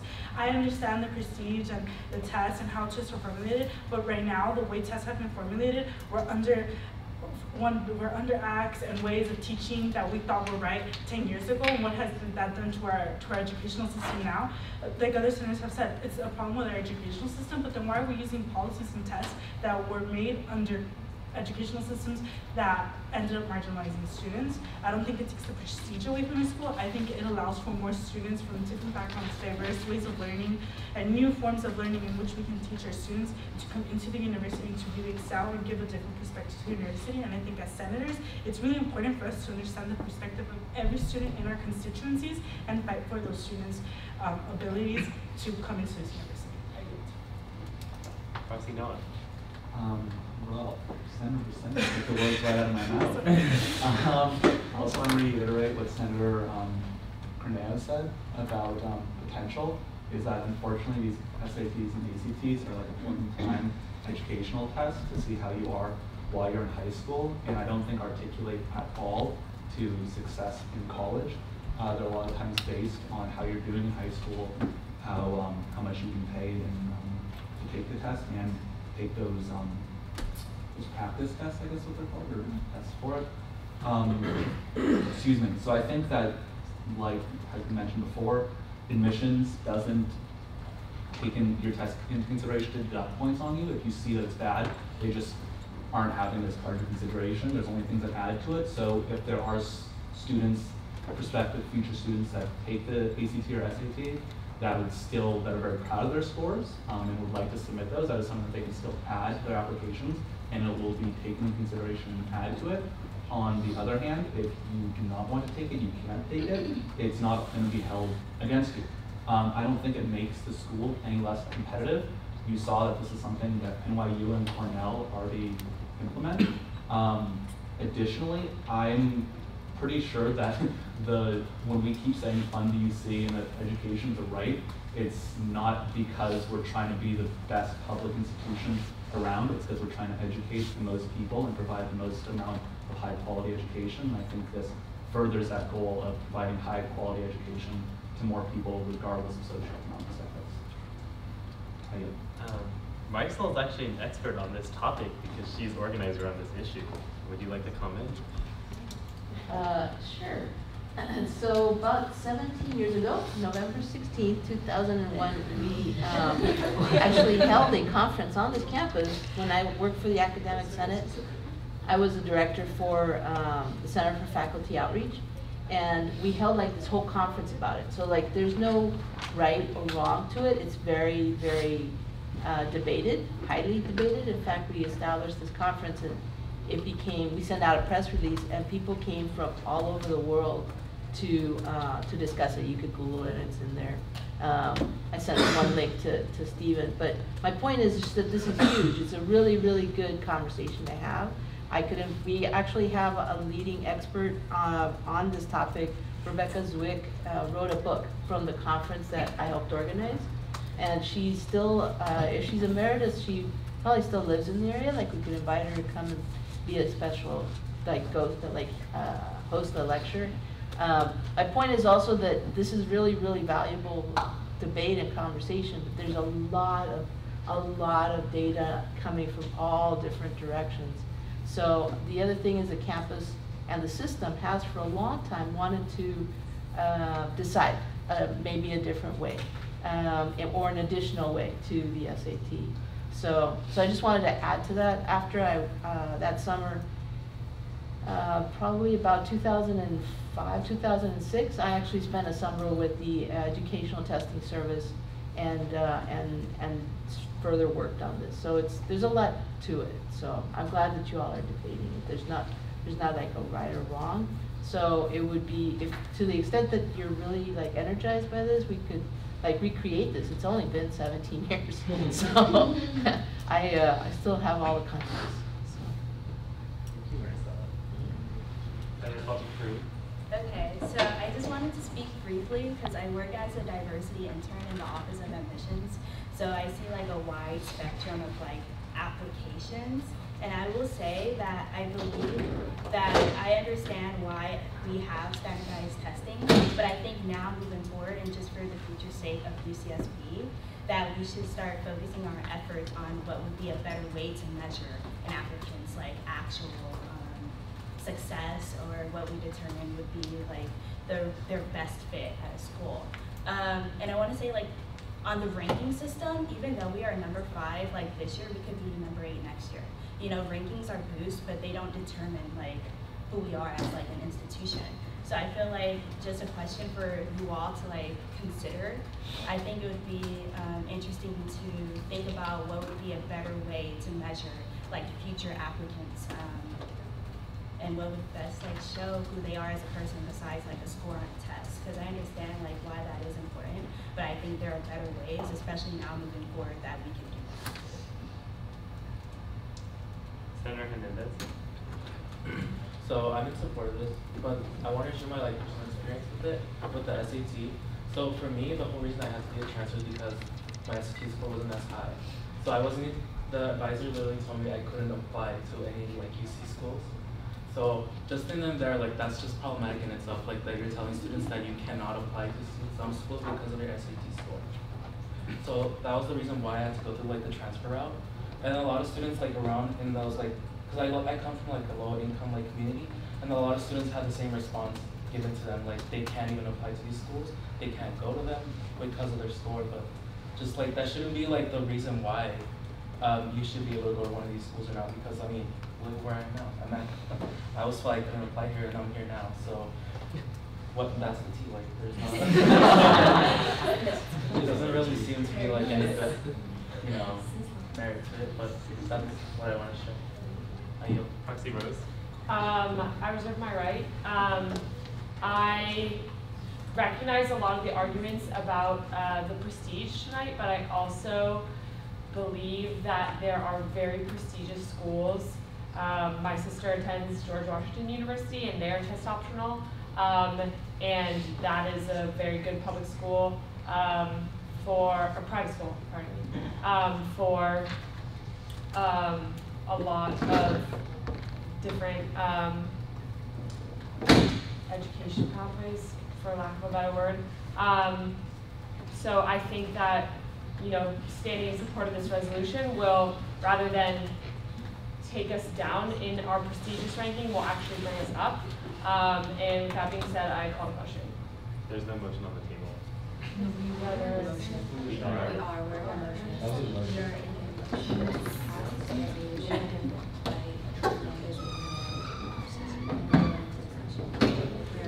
Call to question. Question has been called. There's no objection. Call the question. Sorry.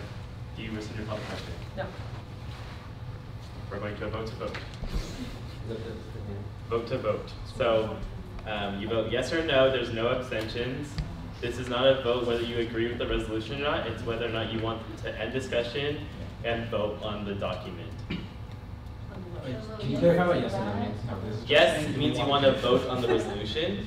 No means you want to go back into discussion. If you want to raise your hand and vote yes, you want to go to voting. Raise your hand.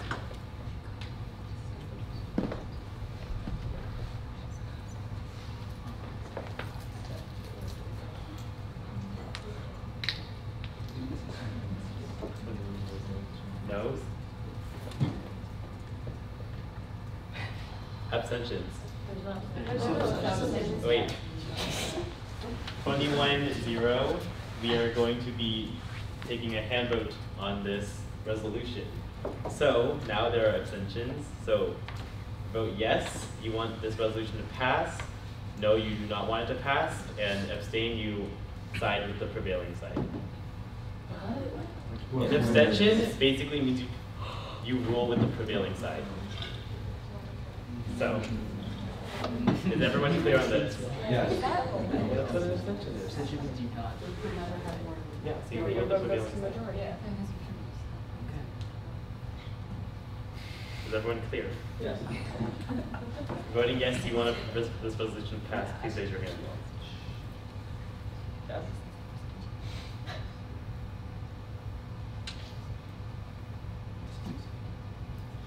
No's?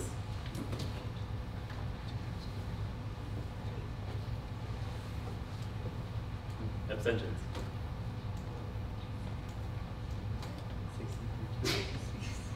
16-3-2, this resolution passes. Have some good discussion. We are now on recess. Proxy DeShaw. Motion to take a 5-minute recess. Does motion take a 5-minute recess? Is there a second? Second by Senator Matt Call, we're now in discussion. Senator Chauhan. Call question. Question has been called. Is there an objection? Call a question. Yes. Do you rescind your call a question? Sure. Fine, I rescind my motion. Proxy Rose. A motion for a 10-minute recess. There's a motion for 10 minutes. Is there a second by Senator Cornell for discussion? Senator Nagpal. Question has been called. Is there an objection? Call a question. Consent. Is there an objection? Consent. No. Consent. See, motion passes. Come on. We run into debates last year. Back to a 5-minute recess. You're like, hey, You could have told us quite a lot about that.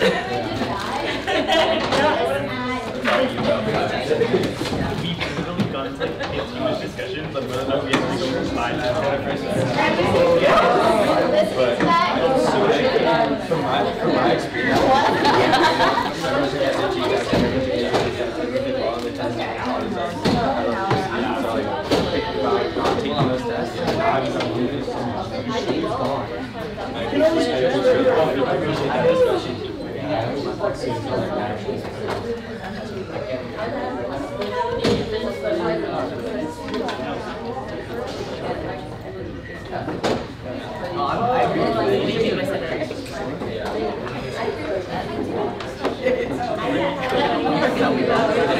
my goodness.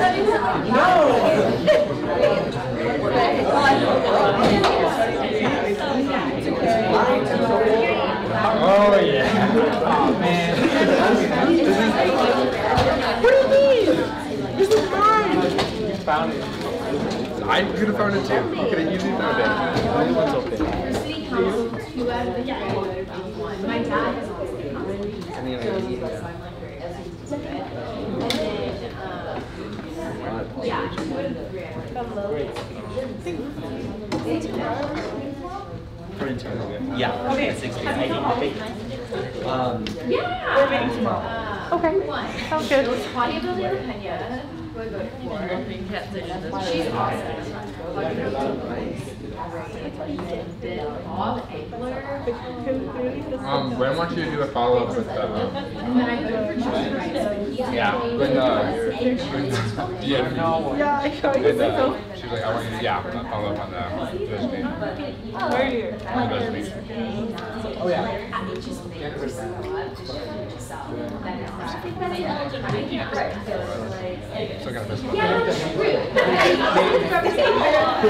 You do. You have to. I like the shadow though. I like the gym. I was like, The issue, yeah. Maybe just like you're really out there. I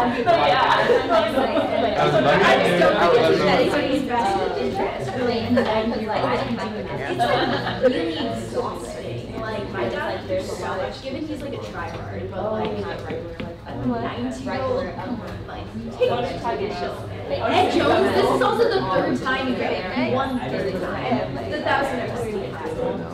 It's really good. Hey, don't hit me. I'm not an Ed Jones. I'm an Ed Jones.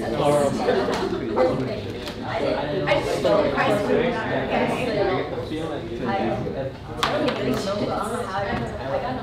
It's a real thing. Second half of the meeting usually. I would say so. Yeah. Depending on comments. They're addictive. Yeah. I'm gonna stay right here, right when we start back up again. Rotate my shoulders here.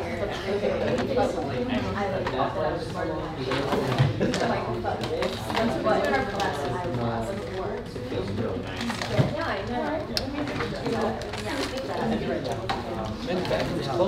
This is my only beer. That's second box. No, this is different. This is different. This is peanut butter.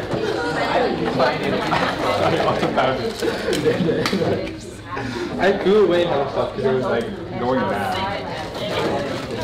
Motion to like buy They're expensive. They're like $2 a box. Oh my god. You look good. You look better than those. And they're just better. Oh. I agree.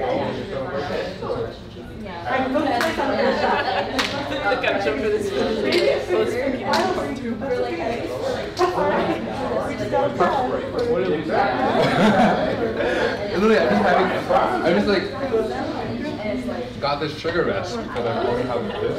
Really? I was like, just sugar my system. That's where it's gonna buy. No, these are old. I'll have to. Thank you. Just take one. I appreciate it. I'll come back for more. I just like keep spinning.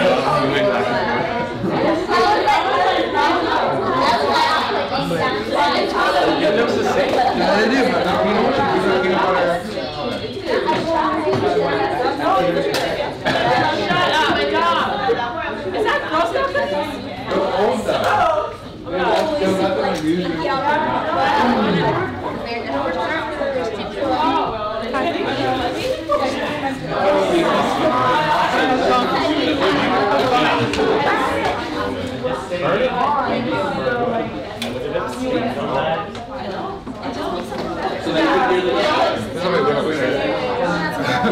Or do away with standardized testing altogether, but During the final announcements, everybody. I'm from South Carolina, so that's all I have. Like a lot of people who are from like Wisconsin, Steven's from Wisconsin. So I'm just like, what do you mean it's different for those of us? I was raised in basic school.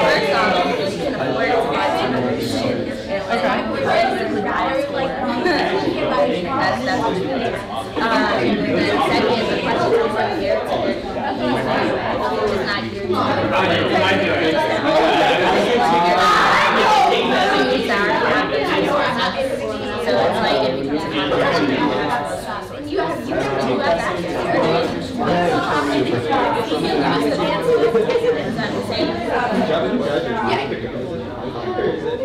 Yeah, well,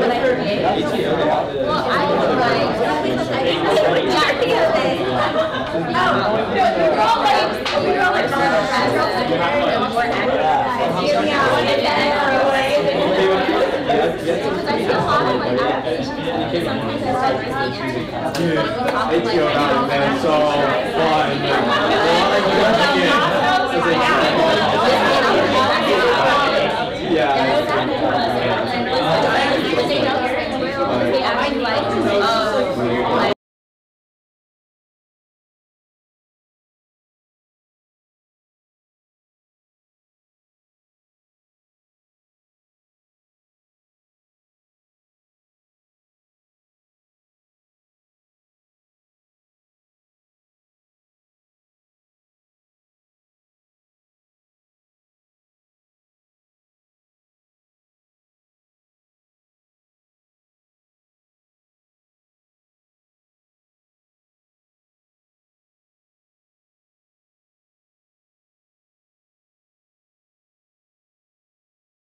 Where do we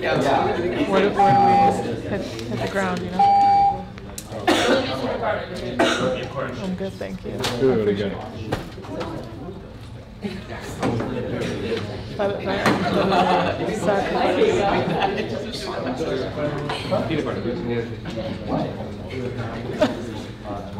Moving on to UCSB reports, we have administrative committees, boards and commissions, unit reports, President's Cabinet report, Executive Director's report.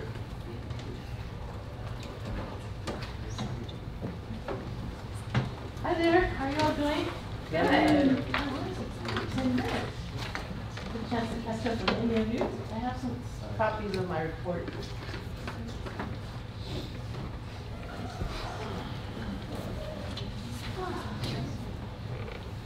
And then I'll send a copy over.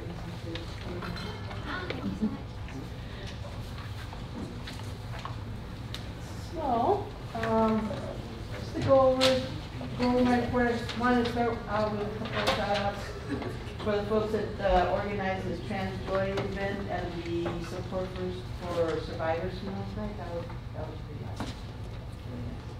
awesome. Regarding what's been going on, this is an update from my last report. There are lots of folks experiencing different little changes going on with Chronos. If you're a student employee or if you know any student employees, please ask them to keep like a little log or a large log of edits and little things little glitches, and that's happening partially because Chronos is affected by UC Path. And so they really need to turn that information over to me or to their supervisor so that we can go in on the portal side and make those changes if there's any glitchy things. Like you'll put in, I don't know, you work 3 hours or whatever, and then all of a sudden you go back into Chronos and it has 2.5. Like you didn't change anything, but something else got changed or adjusted. So just ask people that you know that are students, that are employees with us or with anyone else, to just keep a track, just keep a separate log of their hours and to double check before they submit Chronos every 2 weeks. You know what I mean? So that's really important. Regarding personnel, I finished the interviews for the Director for Community Affairs, Student Development, and Leadership. Finally interviewed, or I interviewed the finalists, as it were, and I'm now reviewing the evaluations that folks completed for those candidates. The campus support advisor candidate pool is ready to go, and the committee is getting going. I didn't know, I did speak with a few of you all a couple of weeks ago who were interested in being part of some of our searches, but I have not received any names. So I'm going down Brooke's list, the original list, but if you want to add your name to any of those lists, make sure to let Brooke know, because that's who we ask to add students onto our search committee. Okay. Additional changes in staff. Over the last couple of weeks, I've been interviewing internally and kind of assessing how the workload is doing, because there's a lot of shifting that's going on. So in Diana Collins-Fuentes' case, I've actually continuing her appointment as co-interim assistant director for community affairs, civic engagement, and advocacy. And that leaves the other half of her which has been Sarah Teagside, and I'm adopting that or adapting it to my own workload. So I sort of blended that into my work. I've asked Sarah instead to become the co-interim assistant director for business services. She has been a manager over some of those areas in the past, and she's very familiar with the bike shop and recycling and the work that goes on there. I'm also promoting Rayshawn Grimes to step up and be the supervisor over publications and over the ticket office over this period of time. So with that, I'm also taking a look at the UCIB Pardall Center Coordinator Committee finished their work, and they're ready to make recommendations to me for an appointment in the next couple of days. Hopefully by next week, that should be done. The other vacancies are the same that I've been carrying. I'm sort of just whittling my way down the list. So I keep giving them to you so that you're aware of them.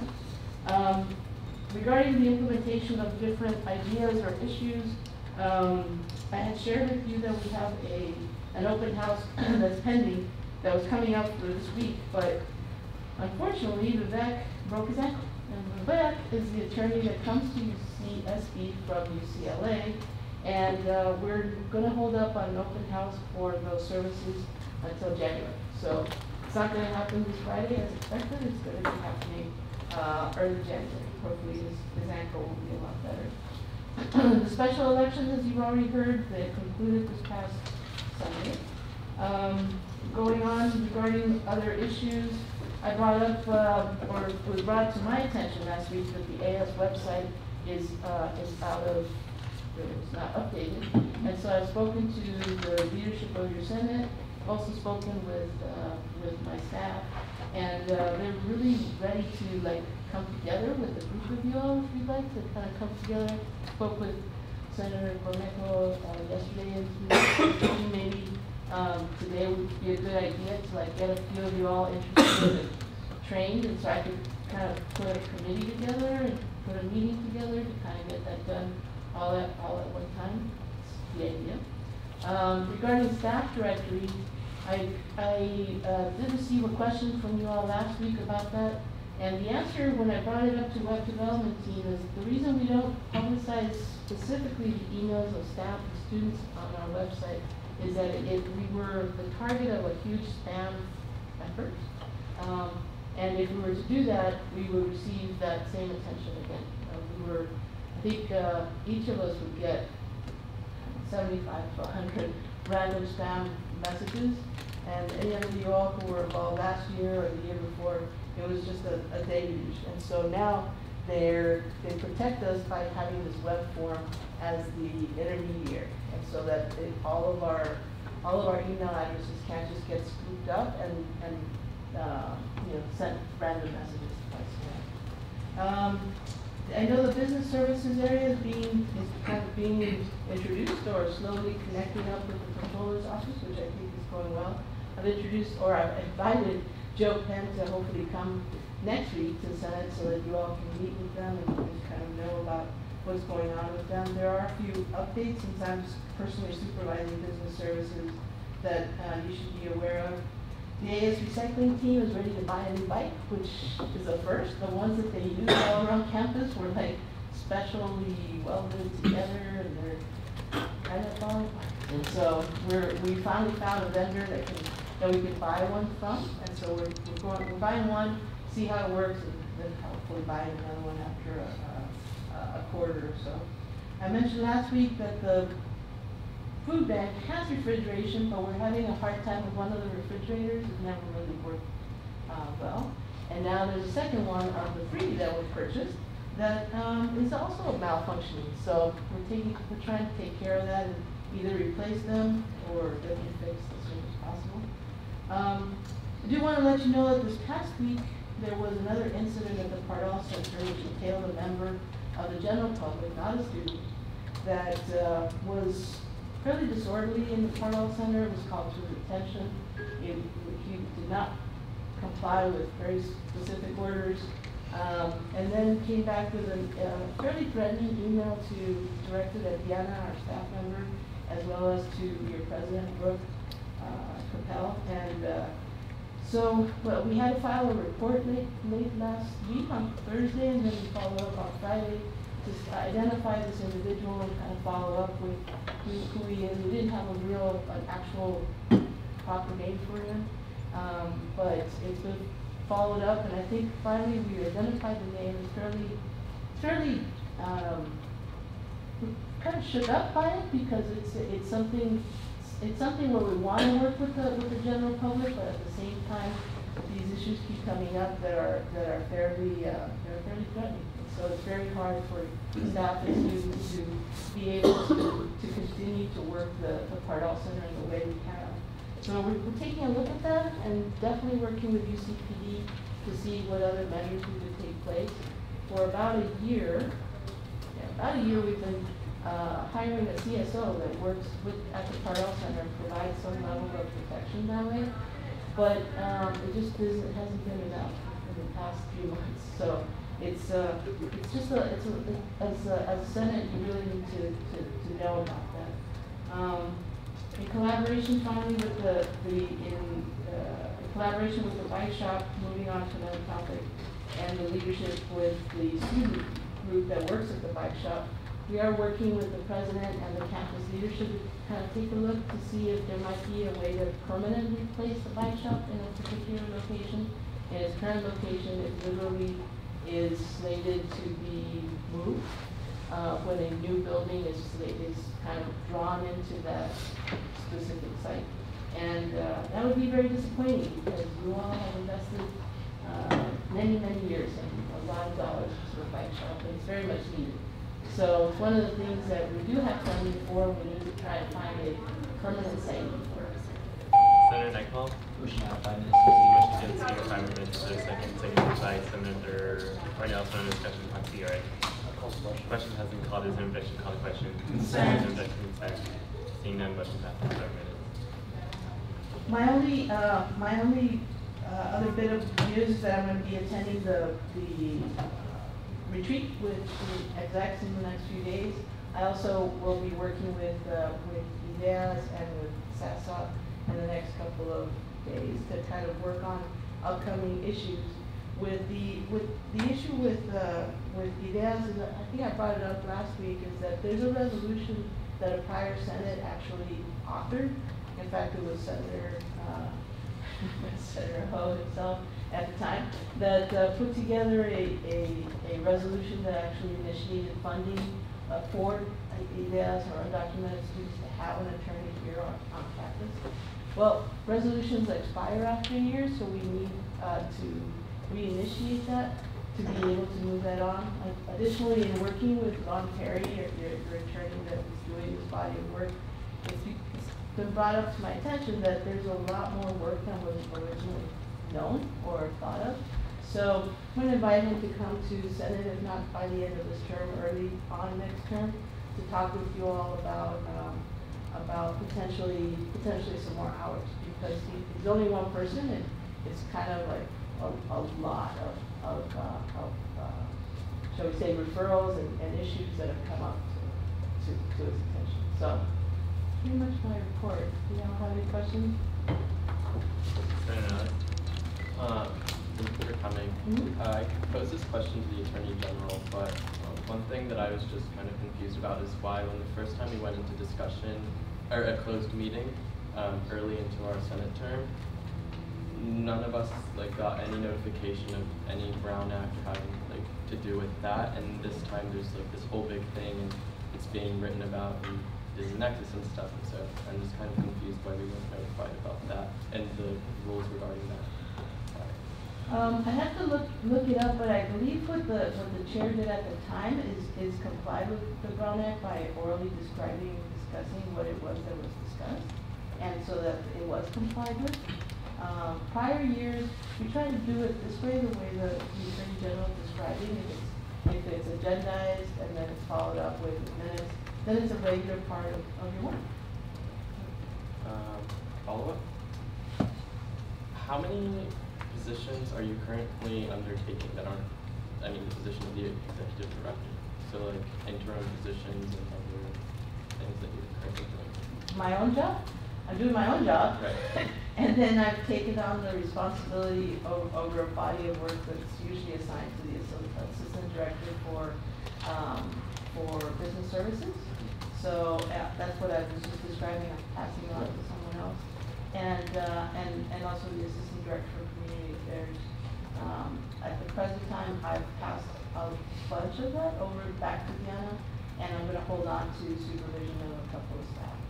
So it's it's expected. It's just it's a lot right now. Yeah. I'm a little bit overwhelmed. Thanks. Senator Cornell. So, I have questions, but okay. So one of the questions that I have is pertaining to the searching of students for the hiring committee. In your opinion, do you think that a email announcement through the UCSB email would be a good way of recruiting more students? The way your association works is it's usually the president who nominates folks. We could, or she could.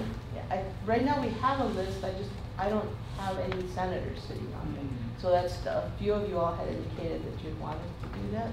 But she does, the president has put forward a list of potential participants. Yeah. And then follow-up question, what is the tentative times for these search committees? It actually gets crafted depending on who's sitting on the committee. So the chairs work around the availability of its members. So it's not scheduled, it's not pre-scheduled. Thank you, Ayo. Senator I appreciate you talking about the Pardall Center thing, because I've had concerns brought up to me as well as my own personal experiences in the Pardall Center with members of the general public, like some pretty uncomfortable experiences. So my less of a question and more of just, I appreciate you coming and talking about that, and I'd love to hear more updates on what's happening in talking with the UCPD, because I've heard many concerns about some uncomfortable things happening. It's the general public, right? Yeah. So it's I'm choosing to identify a particularly problematic and rather, I don't know, disturbing incident, but so many positive things happen at the same time that it's balanced, right? It's just that the uncomfortable ones or the more things that take us, out of our comfort zone, it's a little harder, right? But there are just a number of things that happen every day. Like a staff member was just describing that they were sweeping out front, and they wouldn't let them finish essentially sweeping. They wanted to sweep for us, because they're so beholden to and loving of the space. So it's tough. It's just a balance of things, So, but I'll ask Diana herself to come with you. Senator Okay, question. So first, would a potential solution to that be like maybe allocating funds for security guard for that center? Thank you. I have a CSO there, and I've discussed also with the UCPD and having them be personally there. There is the alternative of a security guard. And so we'll take another look at it. It's always tricky because we want it to be comfortable for students, and so the minute you discuss anything beyond a CSO, the students themselves, particularly undocumented students, that want to be able to use that space, but also go up to the second floor and talk with our attorneys, don't feel that comfortable. So I kind of have to balance both things. So thank you. I'm definitely looking to it. And then follow up. So not only, so the resolution passed by anti-Semitism last week, but also just by legal code, we're required to complete several trainings by week 6. This is week 6, but we haven't had our Senate training yet. Do you know do you have any updates about not just our sensitivity trainings, but also just our straight up Senate trainings? Yeah. I will leave that to the leadership of the Senate. Your career staff are ready to help schedule anything you would need. Regarding that particular clause, my recommendation would be to ask for a modification to your own, for an exception to legal code, and maybe make it extend out by a couple of weeks. Senator Mayo. So talking back on why we have low recruitment and low retentions for career staff and staff in AS. My question is, do you think that there's a possible way of increasing their salaries through, changing their job description in a sense? We have a great deal of folks that stay with the association for many years. So I wouldn't say that we have low retention. We have some number of turnover that happens, and right now we have like an accumulation of retirements and turnover. So every fall I take a look at equity, and equity means taking a look at how folks are paid in relation to other folks within our own department, within the division, and within the campus. And so looking at that now, unfortunately this town is very, very expensive, as we talked about. And last week we were talking about like housing, right? But because our function doesn't, like our mission doesn't involve anything having to do with that, we can't really correct in that direction. So we do, I advocate for it, for sure. It's just that that's not really the way, like it's not my discretion. Human resources classifies all of our positions. And a follow-up question, what can we as senators and student leaders do to make the association a more welcoming working environment or boost workers' morale? I really appreciate that, and I started talking with Senator Rubio a little bit about having like a Thanksgiving or a dinner where everybody can kind of come together, because one of the things that very rarely happens, we didn't really have an orientation that involved all of you all this past fall, but I don't know that all of you all know all of our staff or what staff do. And it has been commented to me a couple of times by our staff, like I have a lot of contact with you all, so we do, you know. But a lot of the rest of the staff, they don't get to know you, and they never definitely hear any like thank yous or understanding moments of what they actually provide to the students. You know, it's not coordinated in any way, and so that's the kind of thing that really boosts morale, and would be very, very much appreciated, because you know that they all work here, we all work here because we want to work here for you, you know. So thank you for the question. Let's see, Alex. Hi. I don't know if this has been addressed before, but for the AS Bike Shop location, are they looking to make that location permanent or move it elsewhere on campus? At the present time, there is no other siting or location for it. So yes, it's looking for either some assurance that there isn't going to be another building, just like displace it all of a sudden. So I think the president is looking for both at the present time.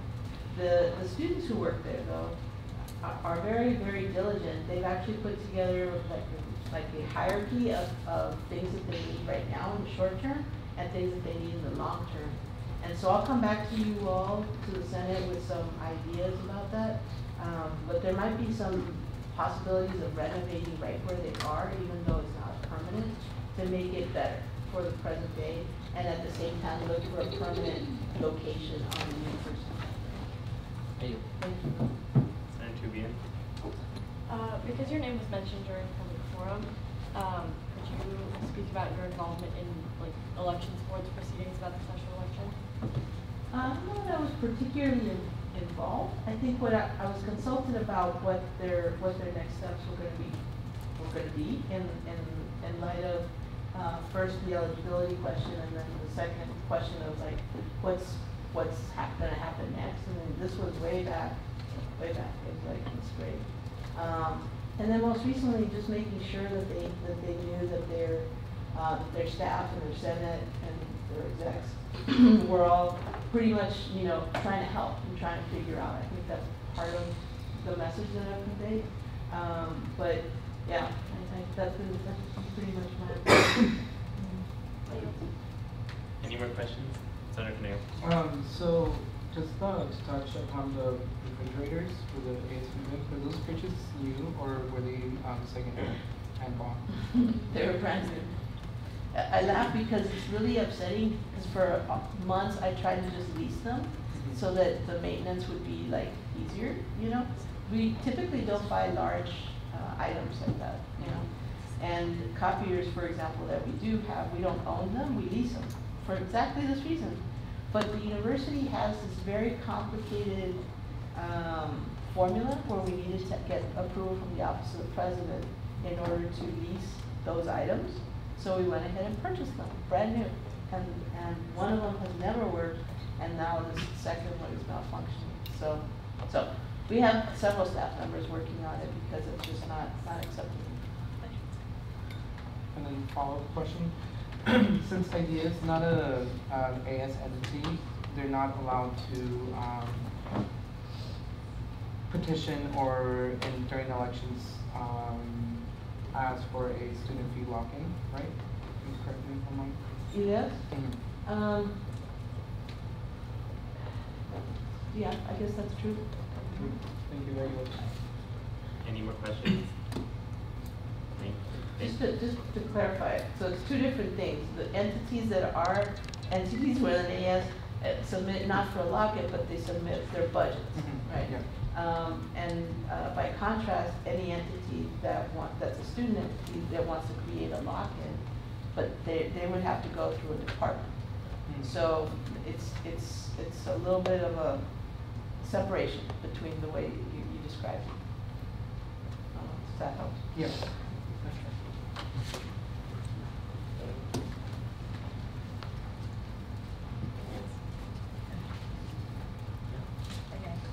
Motion to suspend the orders of the day and back to immediate consideration. There's a motion to move to suspend or move back to immediate consideration. Is there a second? Second by Senator Schweimer on discussion. Senator Proxy DeShaw. Call question. Question has been called. Is there an objection? Call a question. Consent. Objection. Consent. Seeing none, motion passes. Okay. Point of clarification. Yeah. Say a senator forgot to add a funding request for someone who couldn't be here to immediate consideration. Can we still do that? You have to go back to the accept the agenda, reconsider that, add it, accept the agenda, and then go back.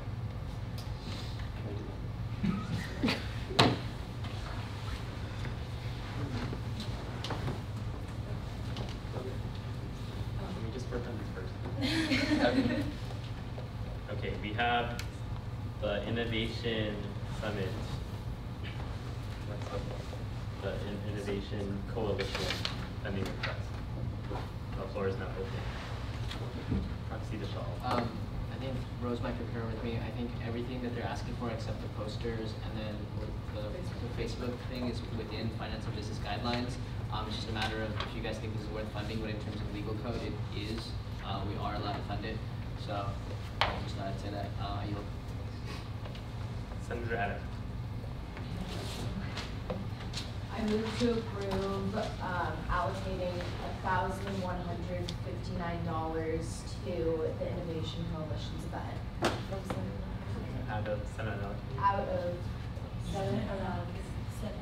Senate unallocated. There's a motion to fund the Innovation Coalition's event $1,159 out of Senate unallocated. Is there a second? Second, Senator Canal in the discussion. Proxy.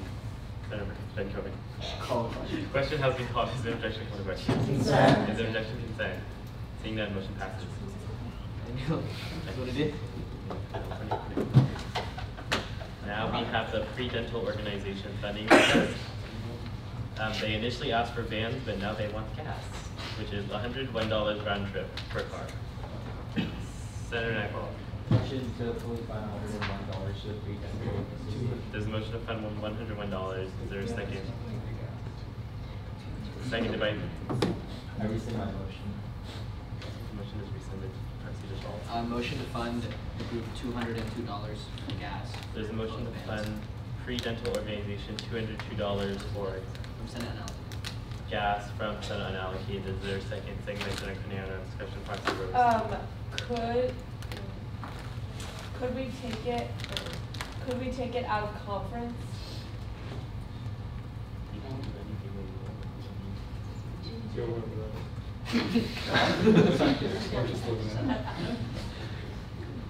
What was the event, I guess? I can't remember. UCLA. Yeah. It's a two for UCLA. We could do that. Where he wants to. So it's a tour, like Proxy DeShaw was saying. And there's also other that come specifically during the spring to use the conference funds. So that's why I'm a little hesitant, even though it's not a good amount, a big amount. I think it should be coming out of Senate unallocated. Senator Shaw. Call the question. Did you make the motion? I made the motion. Okay. Question has been called. Is there objection? Call the question. Consent. Is there objection? Consent. Seeing none, motion passes. Senator Corneo. Question for the chair: would we also have to approve the travel since they're using AS funds? What's the question? Did we not indirectly just do that? I don't know. Is that I guess you Yeah. directed this is, yes. Okay. But to the chair, if you might want to grant a one-time exception, even if you're going to do it over, like, actually vote on whether you want to vote or approve travel. Proxy vote. A motion to add a one-time exception of approved travel to funding allocation to the Point of parliamentary procedure, didn't we already pass the motion, or we have to reconsider the motion? Yes. I can't add a motion. You can grant a one-time exception, you can't add to a motion. Do you yield? I rescind my motion. Point of clarification, what is a one-time exception and how do they work? Proxy the shawl. So there are certain rules in finance and business, like we can't find over $500 in food, and one of them, it does say transportation in it, so a one-time exception means exactly what it means, where we bypass the rules of finance and business once and one time only. They didn't ask for that, so they might need that for food or something, but like, it's, I mean, I have his number actually, I can text him and ask him if he's okay with that. Yeah, I can call him. Let's FaceTime. Is that necessary to fund them? Like, does there need to be an exception in this case? The board decides whether or not it warrants a one-time exception. So that's open to interpretation. Or could we not fund them if we don't? Point of information, he said that the $200 is like half of their whole budget they have for the entire organization. So if we didn't fund them, they'd be like $200 for the rest of the year. So my question is like, do they need the exception for us to fund this? The one-time exception is subject to the board whether the funding warrants it. So that's a question you have to ask to the entire Senate. Proxy Noah. I say we just continue with the order of the day, that this doesn't need a one-time exception. Senator Neckball. Second, Proxy Noah said we shouldn't need to grant a one-time exception. Senator Nellis. I motion to, wait, we're not, yeah. I motion to suspend the orders of the day and go back to acceptance of agenda. There's a motion to suspend the day and move back to acceptance of agenda. Is there a second? Second by Senator Neckball. No discussion. Proxy the shawl.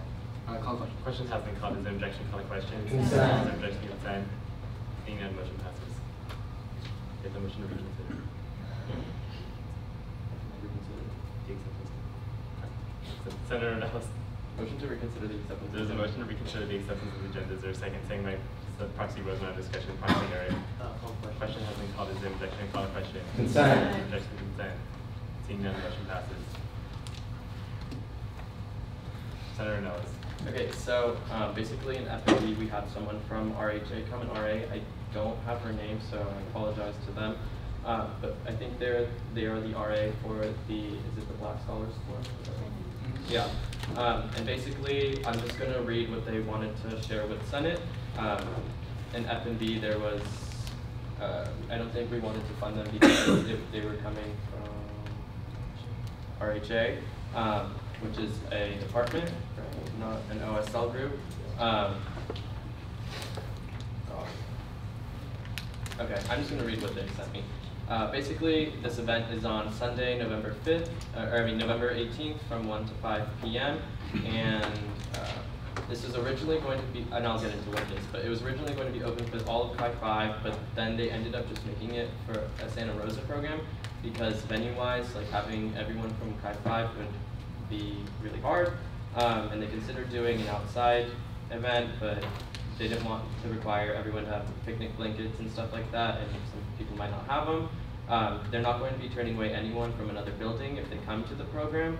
And so it's going to be held in the Santa Rosa Formal Lounge, and it's basically going to be kind of like a cultural fair with the food. So basically, there's going to be about 11 cultural groups from campus participating, and the intent is to, each group is going to get $100 to prepare food that represents their culture and their backgrounds.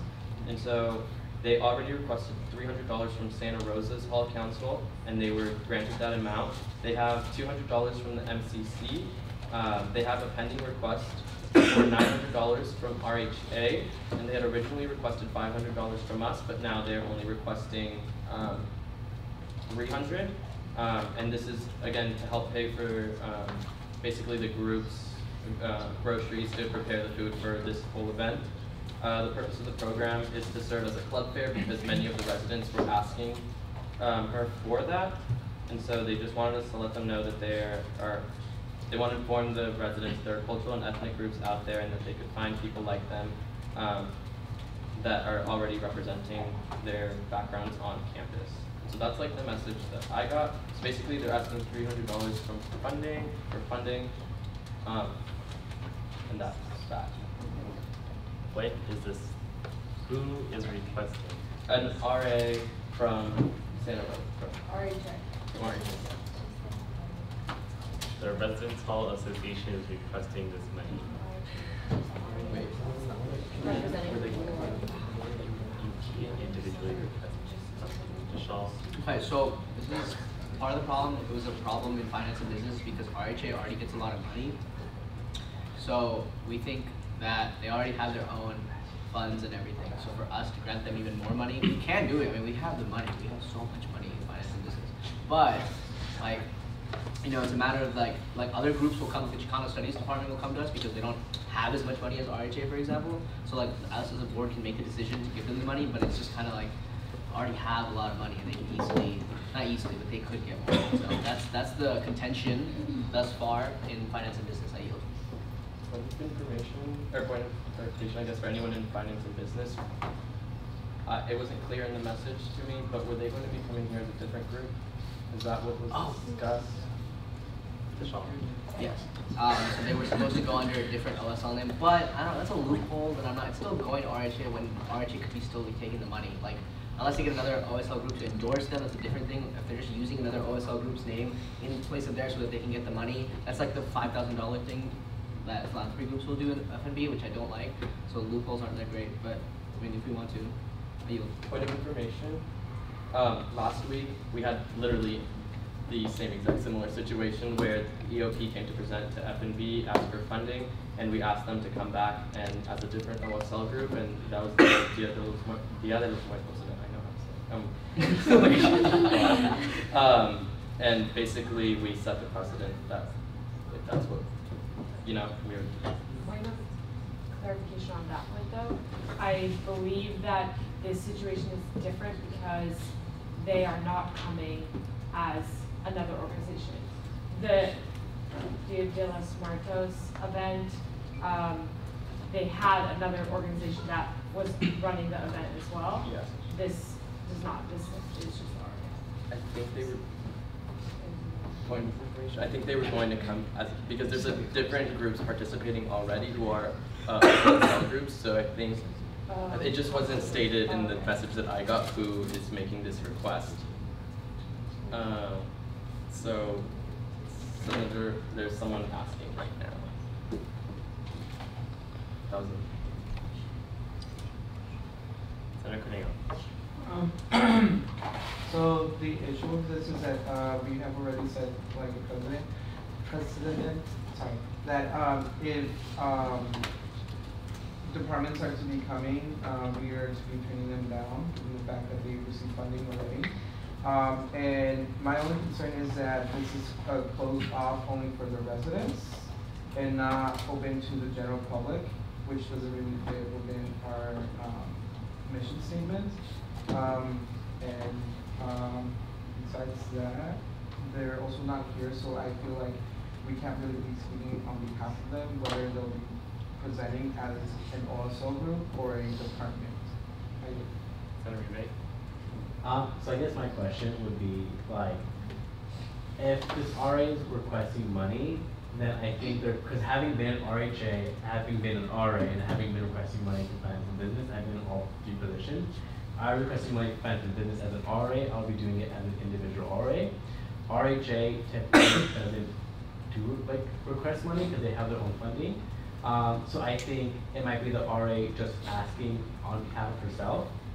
So I just want to clear this up. I don't think it's RHA asking for money because it's just an RA coming to finance and business asking for money. So I guess that would be then the question, can we fund an individual person for this event that would have to be going to? And then also want to put the point out as well, like even though some departments and some organizations aren't, like the department organizations, they still have an AS account and they still fund them. Like the RHCB has an AS account and is an OSL group and is also a department within to campus. So like we have received funding in the past, so like we have to make sure that we're looking at the OSL list that AS has to see if we can actually fund them or not. So that is a different thing, but the question right now I think we have to tackle is, can we fund an individual RA for a program that they are throwing? So I'm gonna leave it as. I see Rose. So go off Member Cornejo's point. I do believe that this event is open to the public because I currently serve on the community outreach team at Santa Barbara Hillel, and we were all invited to this event. Can't make it because we have a conflicting event, but I do believe that it is open to the public, just something to keep in mind. And also, this was a couple weeks back, but President Coppell mentioned the AS Excellence Fund. If we want to recommend them to seek funding from that, if we decide not to, I still don't know what that fund is, but it sounds like it's in the mission of the title. So, I yield. Point of clarification, when RAs make events, just for your point, Senator Cornejo, they are open to the public even though they are emphasized on residents. As someone who was an RA last year, it doesn't matter if someone who isn't a resident comes to the program because they are put on just for like UCSB students in general.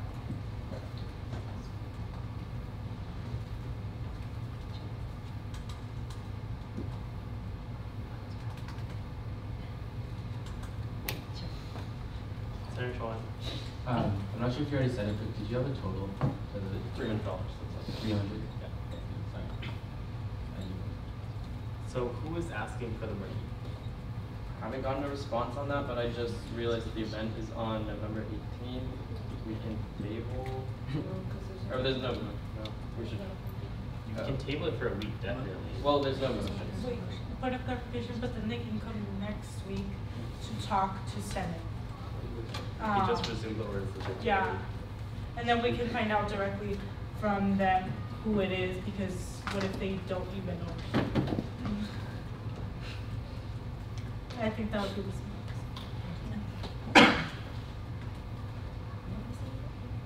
I see both. I move to resume the orders of the day. Does the motion resume the orders of the day? Is there a second? Senator Nagel on discussion. Senator Chouan? Call the Question has been called. Is there objection to call the question? Consent. Consent. Seeing none, motion passes. We are now on the president. Yes. Motion to suspend the orders of the day and go back into ASUCSB reports. That's resuming the orders of the day. No, the ones already passed, like commission, boards and commission. There's a motion to suspend the orders of the day to the start of ASUCSB reports. Is there a second? Second by Senator Nelson on discussion. Senator Chouan. Call the question. Question has been called. Is there objection to the question? Consent. Is there objection to consent?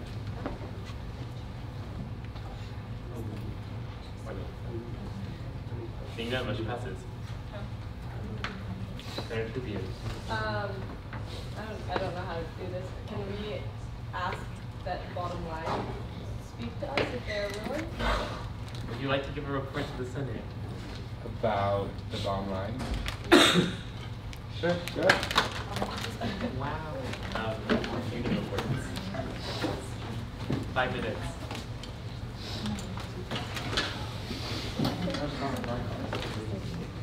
Wow.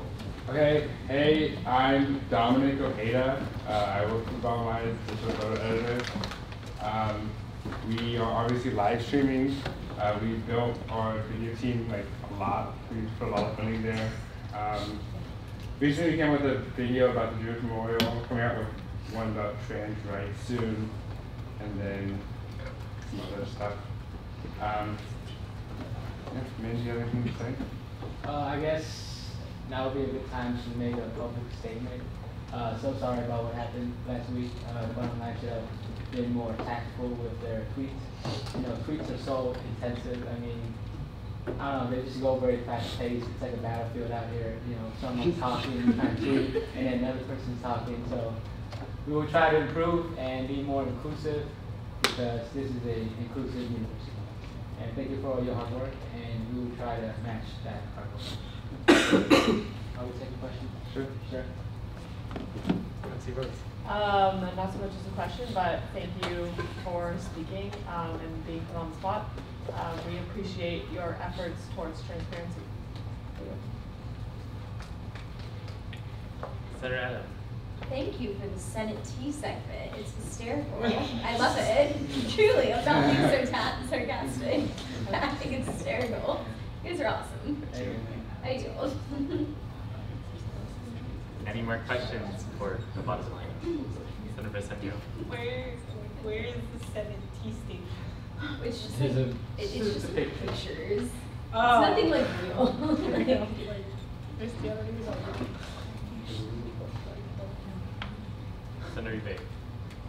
So I guess like, you know, moving forward in order to like, I know you talked about doing like a trend rights video. I guess my first question is, are you going to be like reaching out with the RCHD in terms of like getting information with that, or like if not the RCHD, like which other org and or person? Yeah, so we did interviews with people who were part of the Okay. And then my second question, which is not only close for you, but close for like essentially everyone in this room. So in order to continue education, I know the RCHD is going to be doing like a school-wide safe zone training. So you're just able to walk in, considering that they aren't able to actually like do individual safe zone trainings as of right now. Is that something like, you know, you'll probably consider moving forward, like just continue education? Sure. I can like release those dates later on. It's fine. Yeah. Bottom line actually did do that last year when the Senate asked them to. Very exciting stuff. Any more questions for the bottom line? Thank you. Oh.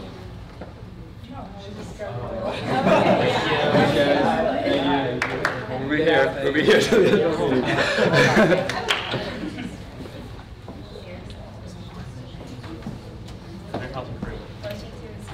There's a motion to resume the day. Is there a second? Second by Senator Proxy DeShaw. Now discussion. Senator Nakval. Question has been called. Is there objection called question? Consent. Is there objection? Consent. Seeing none, motion passes.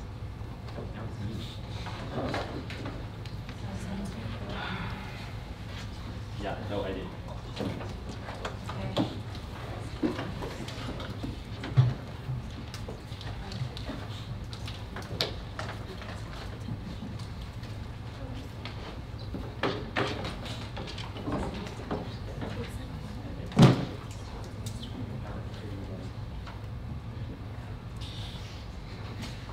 Hello, everyone. It's 9:51, so we're still on schedule. Last week on Thursday, I reported about the fellowship meeting. So now after we went to the fellowship meeting, we've had a return turnout of about 25. So we only lost 5 fellows in between the first and second week, so that's a pretty good job. Last week we discussed the Senate with all the fellows. Big thank you to Senator Solomon and Vicencio for taking time out of their weeks to come talk to Senate about all of them. Tomorrow we're going to be inviting COC to the fellowship meeting to talk about BCUs. And then after that we're going to start the process that goes to pairing fellows with their respective offices. In the past 2 years we've had Senate fellows, but this year we're going to scrap that and do Senate fellows for the standing committees. And they're just going to rotate every committee throughout the school year, and we think that's going to be more engaging for the fellows. Next Friday, we'll be having the library meeting that you all filled out doodles for like a month ago. So it's going to be next Friday at 1 p.m. Somewhere in the library. I think it's the 3rd floor conference room, somewhere on the 3rd floor. Like that floor that has nothing on it, yeah, that floor. They're gonna give us goodies and food. So that's Friday. Next Friday at 1 p.m. Okay. Senate trainings, concerns have been brought up about Senate trainings and when those will happen. I'm hesitant to schedule these because the last time there was a mandatory thing the Senate had to go to, less than 10 of you would show up. So I don't want to invite a professional to come speak to all of you unless there's a substantial number of you all that can commit a block of time to go, because I don't want to have someone from an external organization coming to talk to AS and end up wasting 2 hours of time to talk to 5 people. You understand that? Yes. My office met last Friday and we finally figured out our focuses that we want to tackle this year. Some of these include making the SAT ACT optional on campus, holding a public forum which invites the chancellor and vice chancellors, getting left-handed desks in Kimball Hall, that was more of my idea, and working with departments to switch to AS publications instead of using FB printer because that's cheaper. If you have any questions or you're interested in working on these endeavors, please do not hesitate to reach out to me. This morning, I went to the first Youth and Governance Board meeting of the academic year, bright and early at 8 a.m. Topics that were discussed include the budget, expenses that the board has approved and will approve, might approve in the future, and the overall status of the center. And that board will be meeting again next Wednesday, I think at 8 a.m. I still need a proxy for the Student Fee Advisory Committee. Just a reminder that they happen 2 to 3 on Thursdays in the SRB. Please let me know if you like student fees that don't pertain to AS. Okay. Last week, all of the execs had lunch with a few police officers and detectives from UCPD. It was a very constructive conversation. I look forward to having them come to Senate more often because this has been something that hasn't really happened in previous Senate years, so I'm trying to make that a thing. Obviously, I'm going to be sending more trigger warnings to those who are sensitive to police presence around them before the meeting happens, and we'll be allowing for senators to come late in the event of that happening. If you have not noticed, I started releasing a Senate legislation tracker on Facebook. Please share that if you'd like your friends to see and read all the amazing legislation that you're all writing. Additionally, I posted all of your office hours to these pages as well. On a more serious note, my Director of Accountability has informed me that only 3 of you have signed out your accountability forms for the last week. This, along with Senate Committee and DC minutes, are the only way we can base honoraria from. And if you haven't filled out the form, we're just going to assume you didn't do your stuff. So, yeah. And then closed sessions, I think Zainab basically summed it out for you. So, yeah, just keep that in mind. I will be taking questions. Okay. Senator Briseño. Okay, one, also we are working on the ethnic studies thing. Oh, yeah.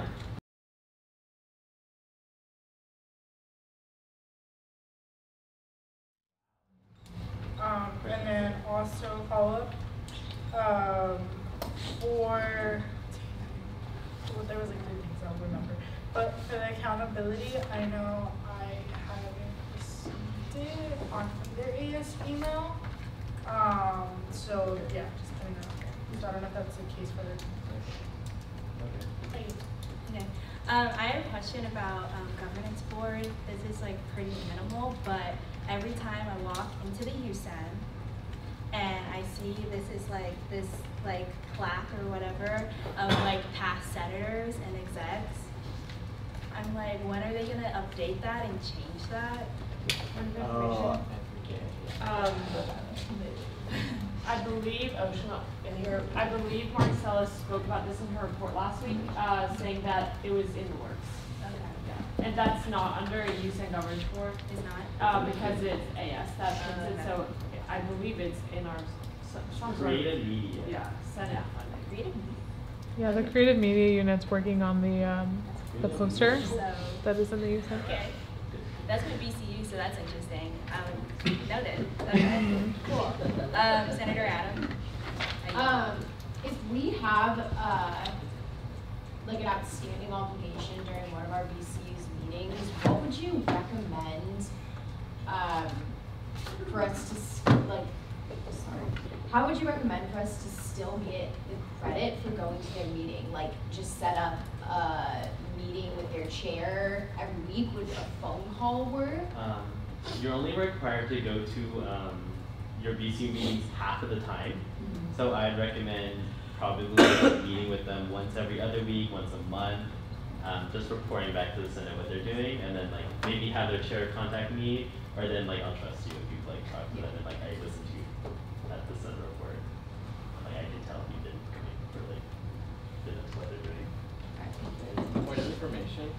For those who were worried that they didn't receive the accountability forms, they were sent out by the accountability director from the IVP's office to our emails on October 29th, and I just looked up accountability, IVP. It might have not gotten to everyone because it says undisclosed recipients, but the VCC says exec/senate, so I think that's everything. It's fine if people didn't get it, like. Yeah. But like, if you want to like look the through emails this year have just been like.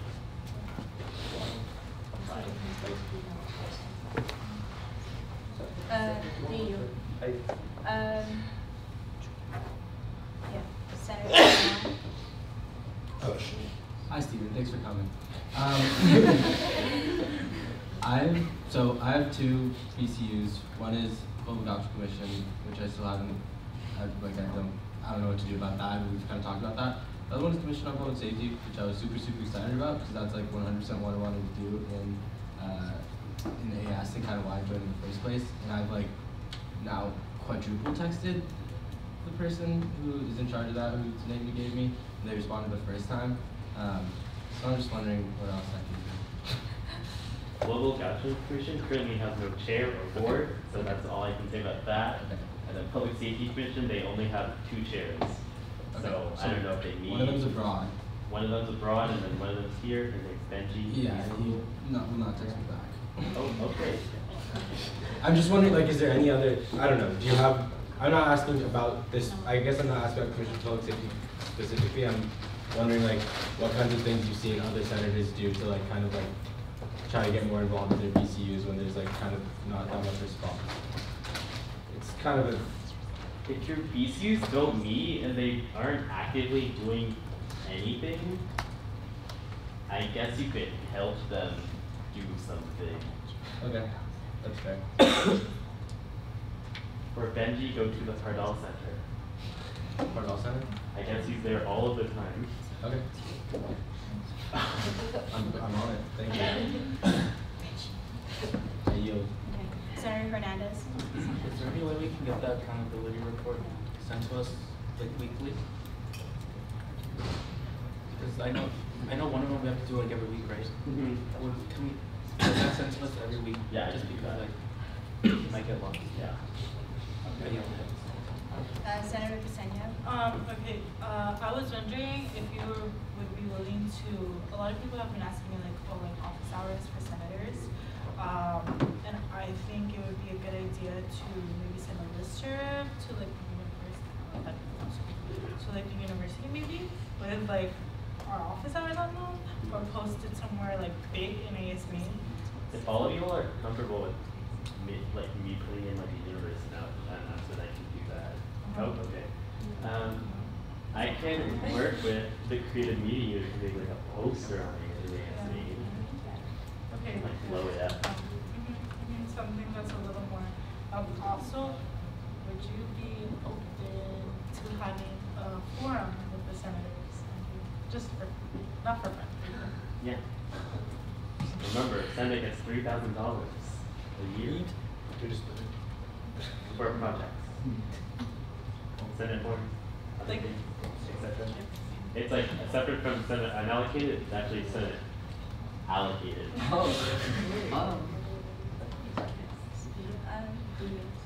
yes. Okay. Senator Uribe. Apologize for the poster. I had to take a headshot, that's probably why.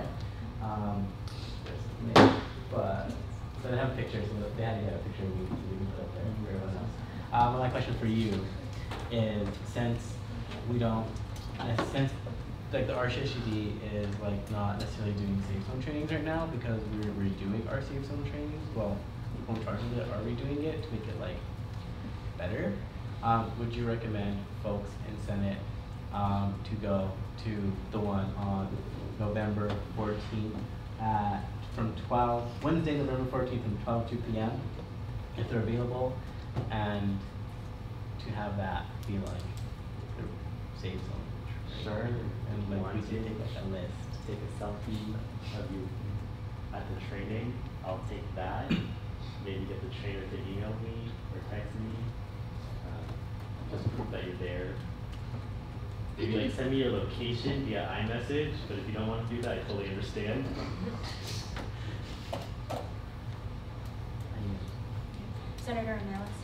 So this has to do with F&B code procedures.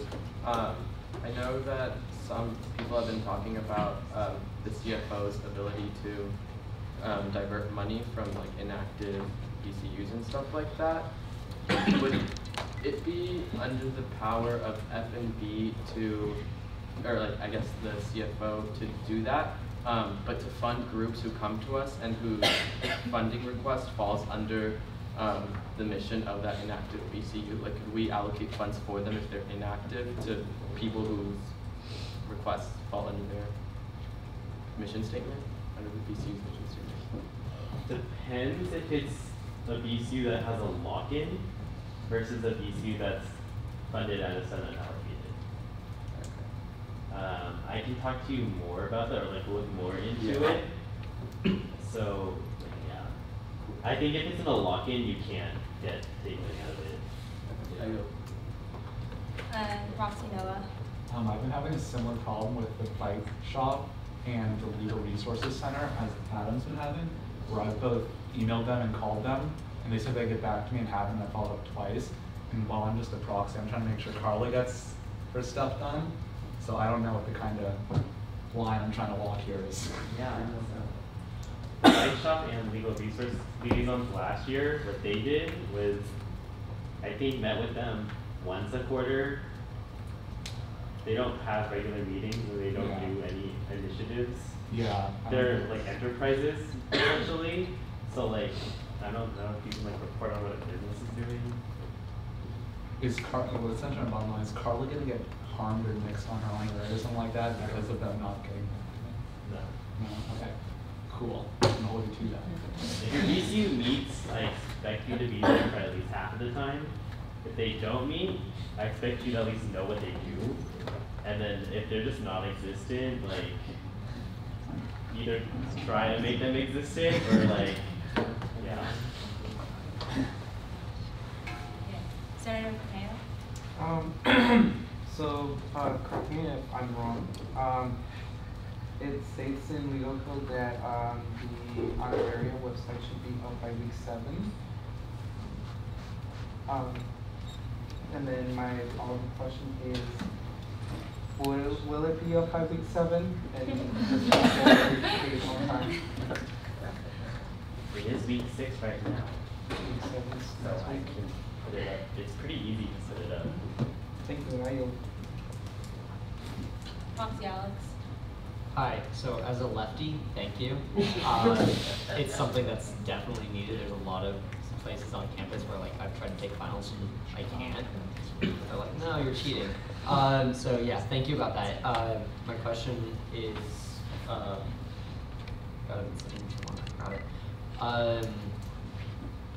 mind, I yield. Roxy Rose. So it's been, I guess, 2 years since the last kind of evaluation of accurate Senate representation to the student body has been evaluated with the addition of the transfer senator, or union president, whatever. Would you consider your office, as a project for your office, to do a large evaluation of accurate representation of senators versus, you know, like, is it an accurate representation to have 4 on-campus senators for how many students live on campus? Would you consider taking that project on in your office? Are you talking about like submitting a proposal about like redistricting senators? So like, I guess, or that would fall under the project. Yeah. As the internal person of this association. But do you think that would entail increasing the number of senators? No, Okay. I think reallocating. That's what I am looking to. Yeah, that's fine. Senator Tubian.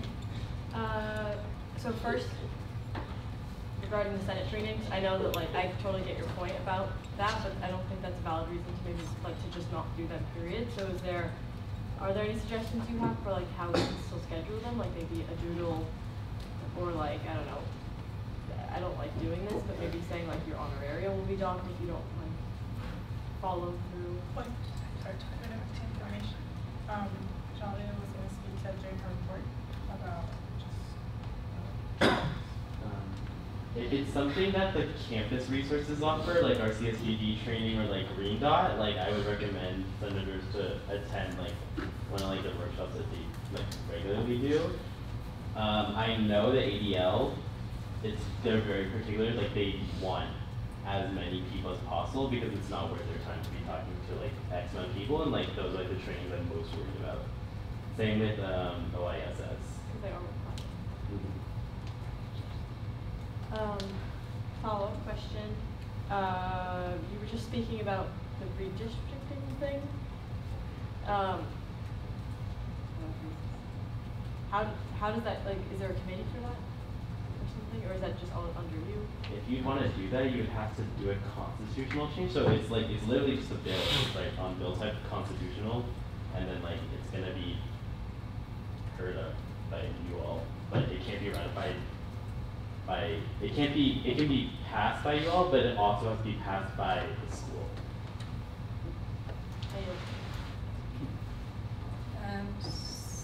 Proxy, Alex. Oh, I remember my question. So I signed up for the Senate Minutes listserv, and I'm just not getting it. I don't know if that's a problem with other people too. So I was wondering if that's under you, or if that's under AS Admin. That's under AS Admin because that listserv is still connected to Round. Exactly. If you want to be added to the exec senate list, just send me an email, Holly Mace, and I can add you to the list because our administration has recently reallocated like a portion of the administrative control of certain email lists to staff. So like I can manage like the entities list too. So just send me an email and I'll add you to the list if I've missed you. Senator Nakval. Hi, Stephen. This is actually a question going back to ECU. So I have one, I guess, commission, which means exactly like when my class starts every week. And so it conflicts every this quarter. Is there any way that I could go about that without having my honorary dog? Yeah, just like said, like if you have like an obligation, just make sure that you like are at least meeting with the chairs like sufficiently. And like I can tell if someone knows what their VC is doing or not. Like it's super easy to tell. And then like just make sure you report back to the Senate as best as you can. Senator Niels. I had I guess a question. I know there's like a few senators that are not here right now, like they're abroad or whatever.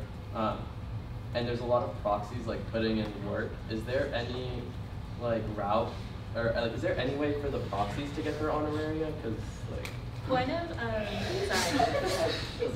clarification, I am actually working on like legislation with Lobby Corps to make sure that proxies like get compensated for the labor that they're basically doing over the senator who is abroad.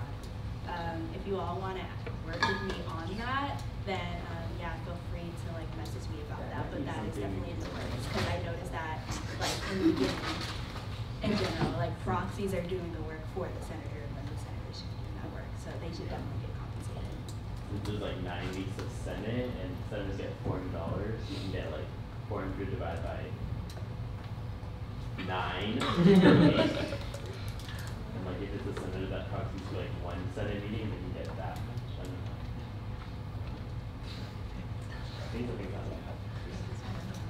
But previously, the senator got the honoraria. Vishal can speak to this. Because I know Vishal got full honoraria last fall. And no one else who was actually on Senate here did. So, and yeah, go ahead. Yeah, but I know previously the senator that gets honoraria, which is the senator that was elected, is the one that gets the check. Point of information, that is true. My proxy was great. She went to everything, she did everything. I gave her letters and things to read about and my opinions and everything, and what we ended up doing was just splitting the honoraria. It seems more fair, like in half. It seems more fair to do, I don't know, something else, but that's the best we could come up with. But I was also abroad, I had proxy. In the end, the elected senator gets the check. I did get the check. I yield. Okay, Senator Hernandez. Just to add on to Rose's point, did you know that Andrea, the last senator, she mentioned that that there should technically be two university senators. Yeah. Just to add on. Yeah, that's just the question about whether or not you want to add senators. Like, is it right to subtract a senator from one constituency and add to the other? Senator Tubian. It was a follow-up from earlier. So to like redistrict, you need a constitutional amendment. Is the process the same? And you like write a bill and all that. Is the process the same for adding senator positions? So what we did for the transfer senator position was that before the transfer senator was a position, it was the year before that passed a bill, and then the school during elections voted on that bill. And then the next election cycle, it was voted on. And that also took away an off-campus senator position. There used to be 14 off-campus. So are you able to add one without taking one away? Follow-up. Are you able to add one without taking one away? Yeah, it just depends on the bill. Okay. Do you? Senator Solari. What happened with their creative studies senator? Did we ever find one? Finish the template for that. We'll put it out in the next 2 weeks for sure. Oh. If you know, yeah, start encouraging your friends to yeah. For them to apply to applications. Yeah. Do you yield? Yes. Proxy Rose. I yield. Anyone questions?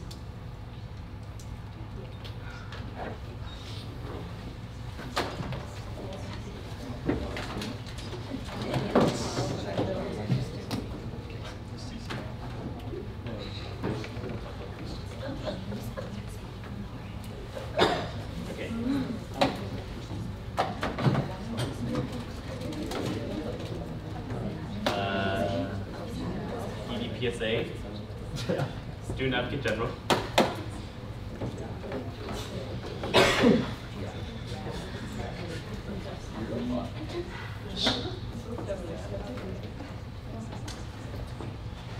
So events that are coming up for our office. This Thursday we're holding OSA Public Forum in the Latinx Cultural Resource Center from 5:30 to 7. We're going to be providing in and out. And then next Thursday we're going to be providing, or our office, along with the Sending Sailors and Sexual Assault, is going to be providing a sexual assault prevention presentation and self-defense workshop in the San Miguel Main Lounge from 6 to 7:15. And we're going to be providing blenders if y'all can come out and make it. Caseworkers are going to be hosting a Donuts Forget About Your Rights event. They're going to be providing Krispy Kreme, Starbucks, and school supplies. This event is currently considered for next Tuesday, 13th, and the location is TBD. Some external updates. So our polling analyst no longer exists. And so originally we had rehired the polling analyst from last year's Student Advocate General's office as a courtesy, just because I didn't want to let that work go to waste, but that didn't work out. They were too busy. They're out doing big things. So we're going to reshape the office, and I'm going to work with Mike and Mael to do that. And then so we're going to be hiring more people to see some other appointments. We'll see how that works out in the future. So our office, the Director of Public Relations, they worked with the Creative Media Unit and our office voted on a new logo. So that's going to be being presented to you all soon. And they're going to be making a new banner. They're also going to be making new merch, which we're going to be tabling next quarter, so that we increase visibility. And so in addition to the new grievances division that we're planning on creating in partnership with the Student Advocate's office at Berkeley, we partnered with CARE and we made a protocol for responding to student disclosures regarding sexual assault, dating, and domestic violence, stalking, and harassment. And so the Director of Public Relations made a really cool graphic, and so we're going to be posting that on our door so that you all can take a look at it. And then we're also going to be making a new graphic for the distressed students protocol so that it's easier to read and more student viewer friendly. And then the community outreach coordinators are going to be working with our directors of public relations to create a protocol for houseless and food secure students. So that's also going to be displayed on our door. And so our caseworkers came up with an idea to increase casework. They suggested that we have a graphic go out or an announcement go out as a university-wide email. So you all are probably going to be seeing that soon in your emails or office hours, and hopefully we'll see an increase in casework. And so moving on to non-OSA related stuff, just touching on the Global Gotcha Commission, I met with Jessica, who is the current basically sole chair for committees on committees in terms of what's going on with the Global Gotcha Commission, because there's miscommunication with that. And so basically Jessica didn't have any context about what the Global Gotcha Commission was. She had no idea that it was newly created. She thought it was just had been empty for no reason. And so I shared with her my whole Google Drive that I have so that she gets a better scope about the mission statement and what the Global Gotcha Commission is supposed to do. And so and I also shared with her applicants that had applied over the year and throughout the summer. So Jessica's going to work with the Office of International Students and Scholars to get people on the commission and to get a chair appointed so that they're able to better facilitate that process. And so OISS has been really active in trying to get the commission started, and they've been reaching out to me, but because I have my own office now and they didn't know that Jessica was the one spearheading that process with COC, I put them in contact with her, and so now they're going to be working together to hopefully get that started. So there was just miscommunication between AS and OISS. So that should be resolved by next quarter, so that commission gets up and running. And then in terms of, I know somebody had asked last week about the AS gear. No one has reached out to me regarding any designs that you'll want. No one's really told me any set things. So as of right now, I don't really know what direction you all want me to take it in. So if you all could help me out, help you yourselves out by letting me know what designs you all want and message me privately so I can present it to you, that would be most helpful in that process. I'll be taking questions. Senator Covey True. Okay.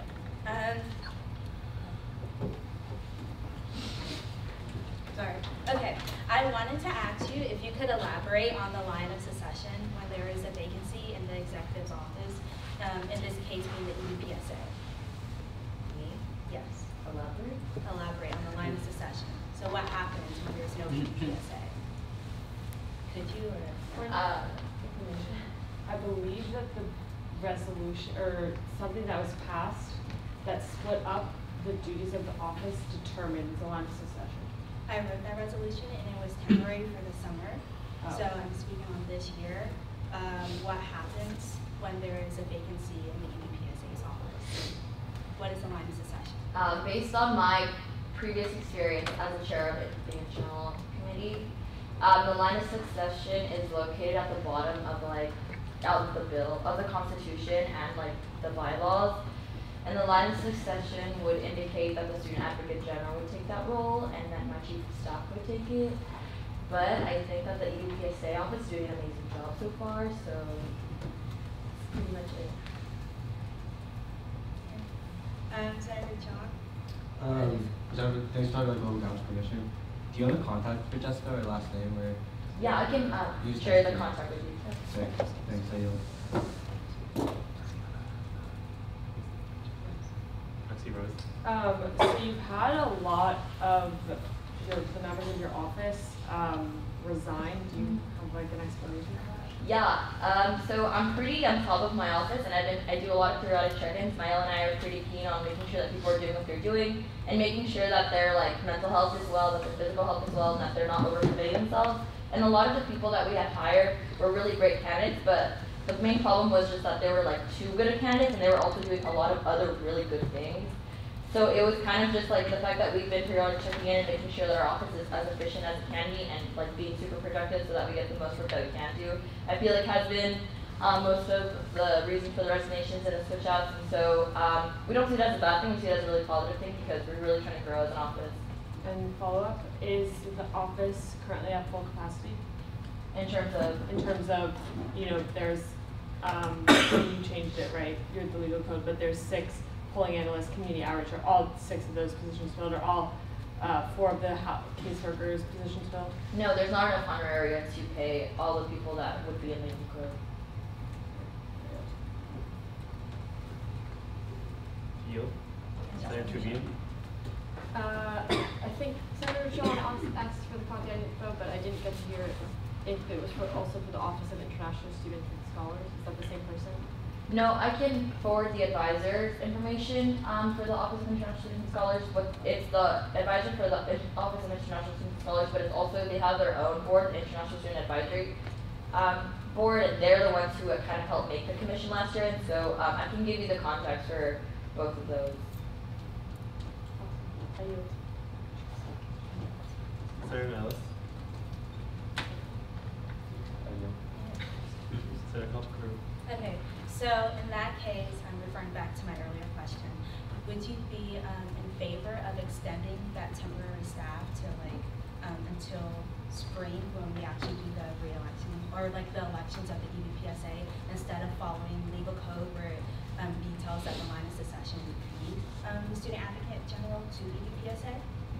Yeah, so I was a student sponsor for that, and I'm in favor of that resolution just extending over, just because I feel like it'd be a lot more messier to just switch positions and have people go in and out, especially since they've been so settled in, and they seem to be doing pretty good work. I've seen them in ASA with periodic meetings and whatnot. So I'm in favor of just extending that resolution so people stay in their respective positions. Yeah.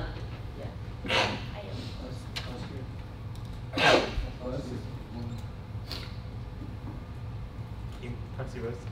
Do you have any updates on case intake? Case intake, I don't have the numbers with me. I believe that this week we got 2 or 3 more cases. But yeah, I can give you a more updated number. But from what we're doing from the numbers that we took so far based on last year's work, we're already up more than 50% from last year. So that's the first time, but I can give you a more updated one. Follow up where the records from last year, they're just exist in the office? Yeah. Any more questions? Thank you. Thank you.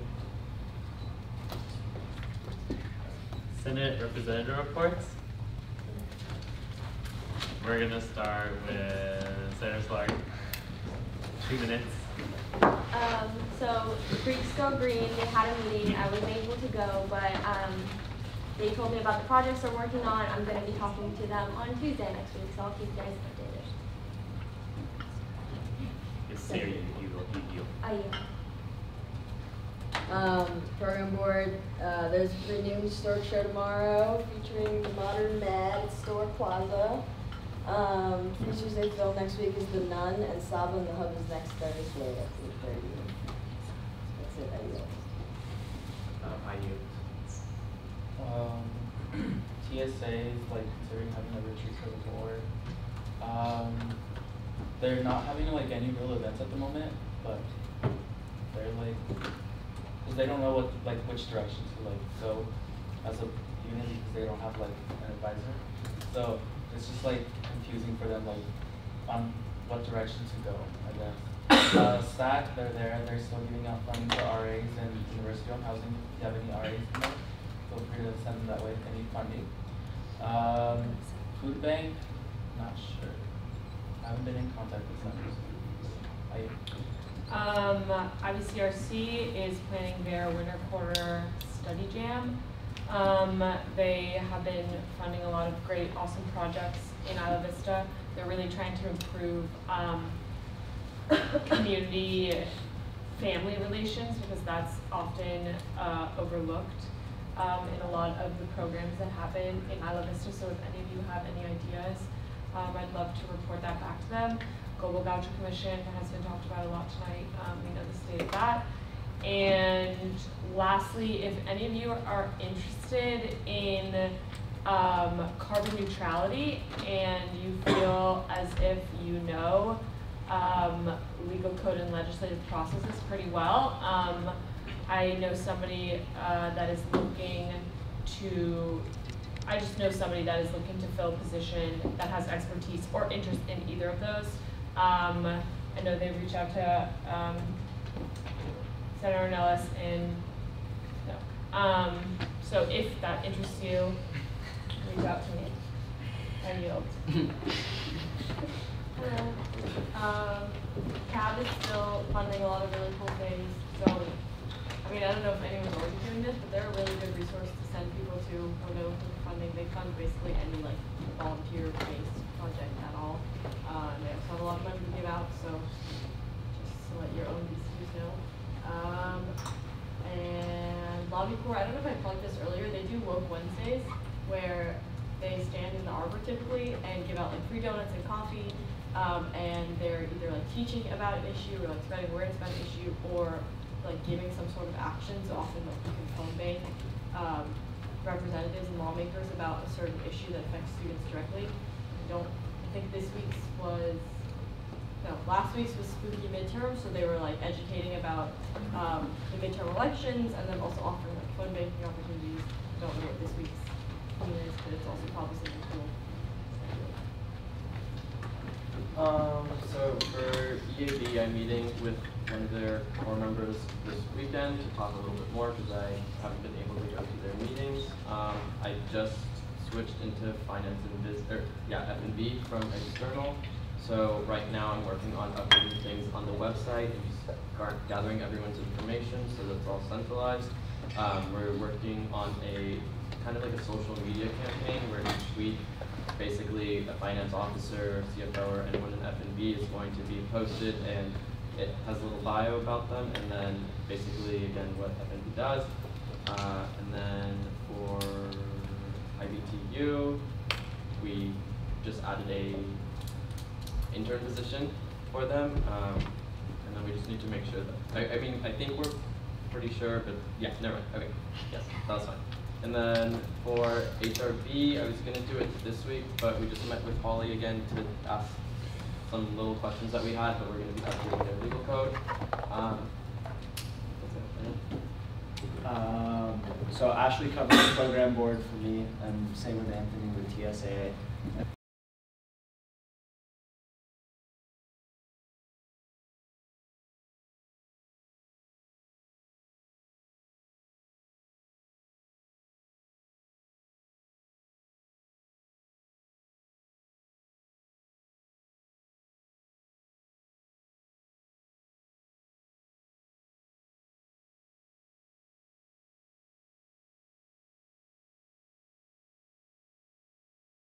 I have a lot to report, so hopefully I can get this all in 2 minutes. But the first thing is dealing with Senate training. So last week, I asked you all for a head count of who would be available on Friday, and only 13 of you raised your hands for Friday. And on Saturday, I asked you all again, and only 8 of you raised your hands. So regardless of everything and who shows up or not, we're going to have Senate training next weekend. And we're going to have it either like Corn or AS Main, whatever location we can book, because at this point it's time sensitive and we need to get these trainings out the way. So if you show up, you show up. If you don't show up, you have to reschedule for those trainings because you still need them. And I already went over the training specifically with Maricela and Sochi on what is the most time sensitive for us to know right now. Each quarter we will have a retreat, so that will come with more trainings. If you have any training specific in mind, feel free to reach out to us to add that onto the agenda. And yeah, remember to sign up with Sochi for your meetups. Yeah. And yeah, moving on to alternatives. So after, so during recess, I spoke with LaDante about an alternative to what standardized testing would be. And I think an idea that LaDante made me like really think about was having a more extensive statement/plan. So like based on the communities that you're from, I'm from East Atlanta, I know some of you all are from like different areas, mainly in California, but based on your experiences from where you're from, what do you think you could add that would actually benefit to UCSB? So going beside beyond yourself as like, oh, I got this like high score on the SAT, which is great, but what does that do besides being a statistic for UCSB? What are you going to do to actually like help the community? I think that would be a great way to like really like show the overall character of the applicant besides reducing them to a score. And if you all are like interested in that, we can work on that together, and I can refer that to my boss in the Office of Admissions. I just have. Motion to extend the speaker's time by 1 minute. Does motion to give the speakers 1 more minute? Is there a second? So maybe second call for no discussion. Senator Rodriguez. Question. Question has been called. Is there an objection to the question? Consent. Consent. Seeing none, motion passes. Go. If you have any questions about that, you can just like message me about that, that's fine. Third, CMU is working on rebranding the AS logo and the ASCMU logo overall, and they're looking for suggestions. So if you have any cool ideas about what would be a great logo for associated students and for them in general, please refer to Trisha, who is the president of that board. And then also, small plug, Vagina Monologues' last audition date is tomorrow. So if you want to audition, the auditions are 6 to 10, and they're in Theater Dance 1703. And we're welcoming to all type of performers, beginner all the way to advanced, so don't be shy. Ayo. Okay, so I'll start off with, I feel like I got in contact with somebody from CFF. And then for CERT, we're going to have another stage on the 29th. It's our 10th anniversary, and we're completely rebranding the whole website, along with creating a new vision statement for our mission statement.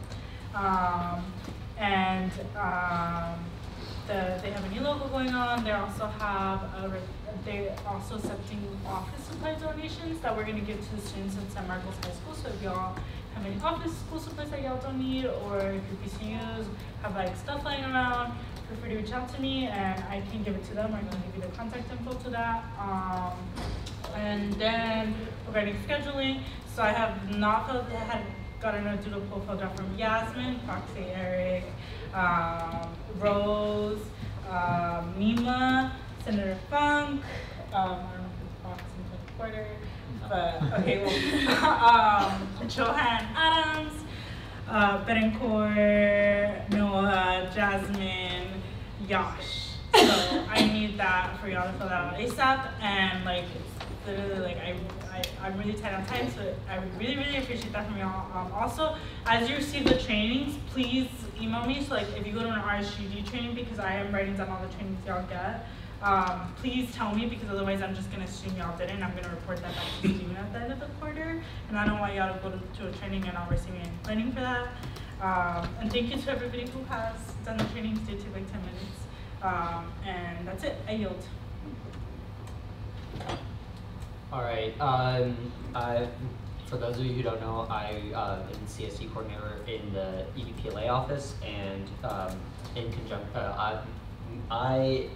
Tom, I don't know if you guys know, he's the coach of Lobby Corps, and Jasmine are putting on a lighting walk on Friday. We're just gonna try to put together a survey so that we can get the CSD and get the funding we need to take out the dark spots in IB, make IB a safer place for everyone. It'd be great if you guys could come out. We're just meeting at 5:30 at the community room in IB, which is behind Nonstop. It's 970 Del Mar. We're gonna have in and out for those who come out, and if you guys need community service hours at all, we'll be having options. I yield. You guys kind of heard my update on PCUs and when I talked to Steven, but now I got the contact for Jessica, who's going to help me out with the Counter Commission. I guess I'll hopefully be helping them out with getting started and getting on board with the next quarter. And then Public Safety Commission, I guess I'm going to go bother Benji and Fire Health Center. I yield. Awesome. So the Coastal Fund is looking for an undergraduate representative to be on the board of directors. The board of directors allocates approximately $350,000 in funds to preserve, protect, and restore the watershed and shoreline associated with UCSB. So it sounds like a really cool opportunity for environmental studies or environmental science majors. The application goes until this Friday. So if you want to apply to be a board of directors on the Coastal Fund, definitely just look them up on Facebook. That's their link. Also, they have a minor grant deadline for any projects like regarding the environment, like obviously specifically in Santa Barbara, and it's $1,000 or under. So if any of y'all have any sort of like environmental projects, I don't know, you would go to them for money or like F&B, but like regardless, they'd be willing to help out.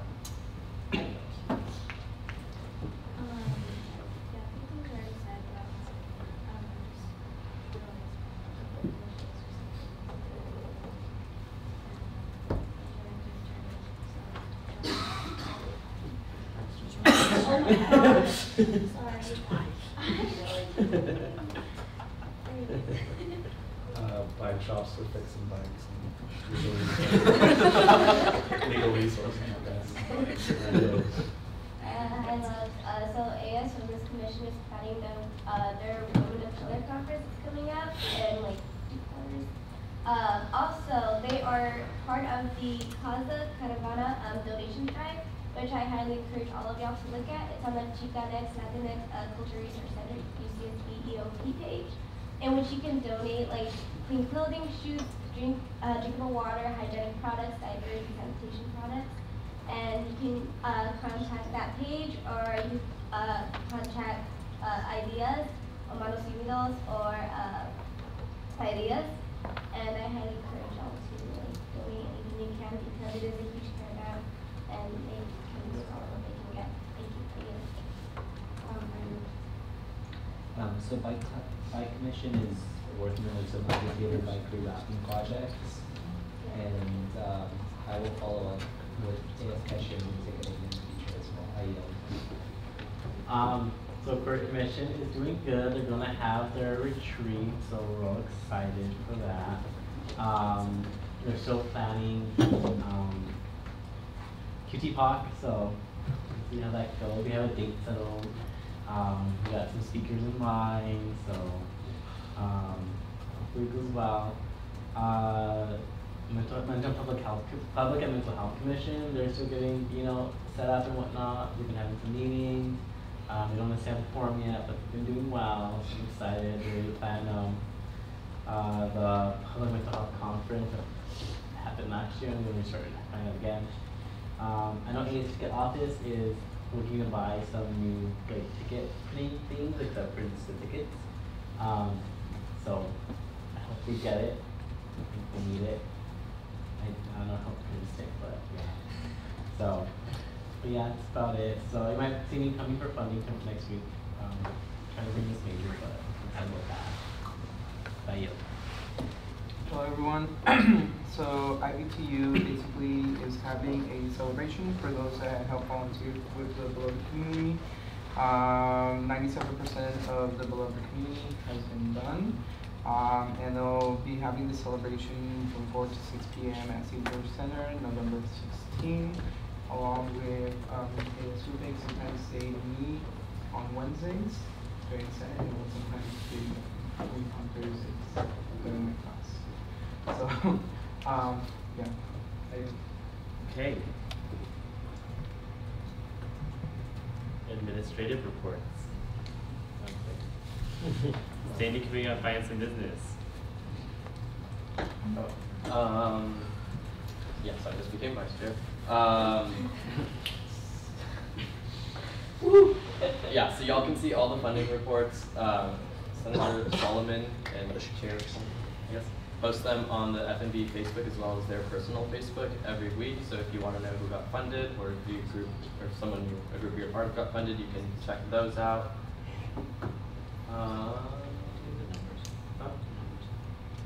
Items. Do you have them? Okay, so. My personal notes. Okay. You don't have to. You don't have to. Yeah. But basically at Finance and Business, this last meeting we got a presentation from AS Sustainability.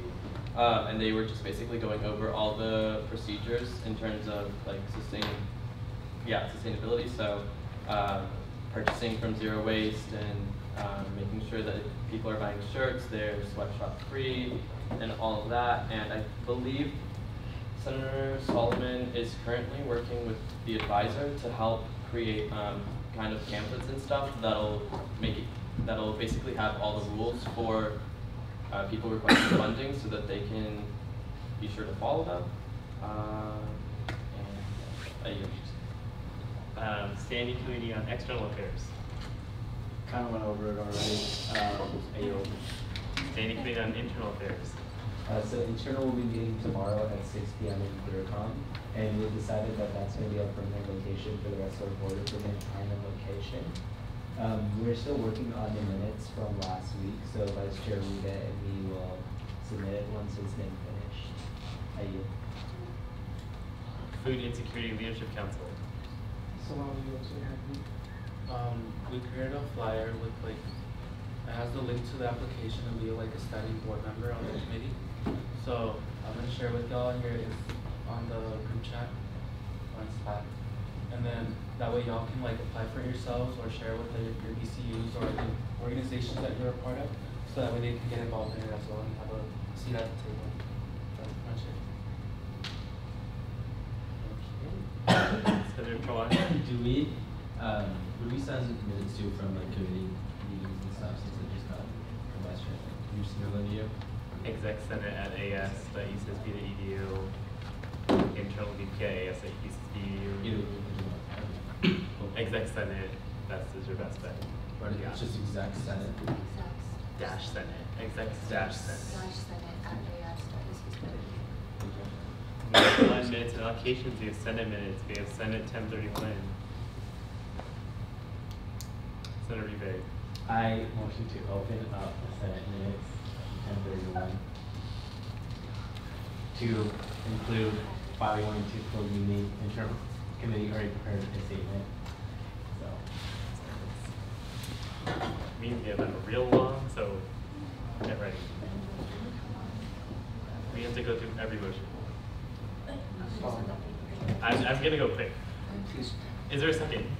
Second by Senator Nag, call on discussion. Proxy Rose.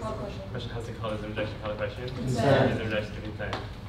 Seeing none, motion passes. Can you project it up on the screen? Point of clarification, can we do this in internal or does it have to be external? No. This Well, one? we ultimately approve the minutes. Okay. So it's gonna happen no matter We what. can't like open it up and push it out. This one? No, it's this one. Okay, you're just gonna make a motion right now, okay? So, Senator. So we can't like open up the minutes in internal, add it, and then come back and just approve it at the meeting?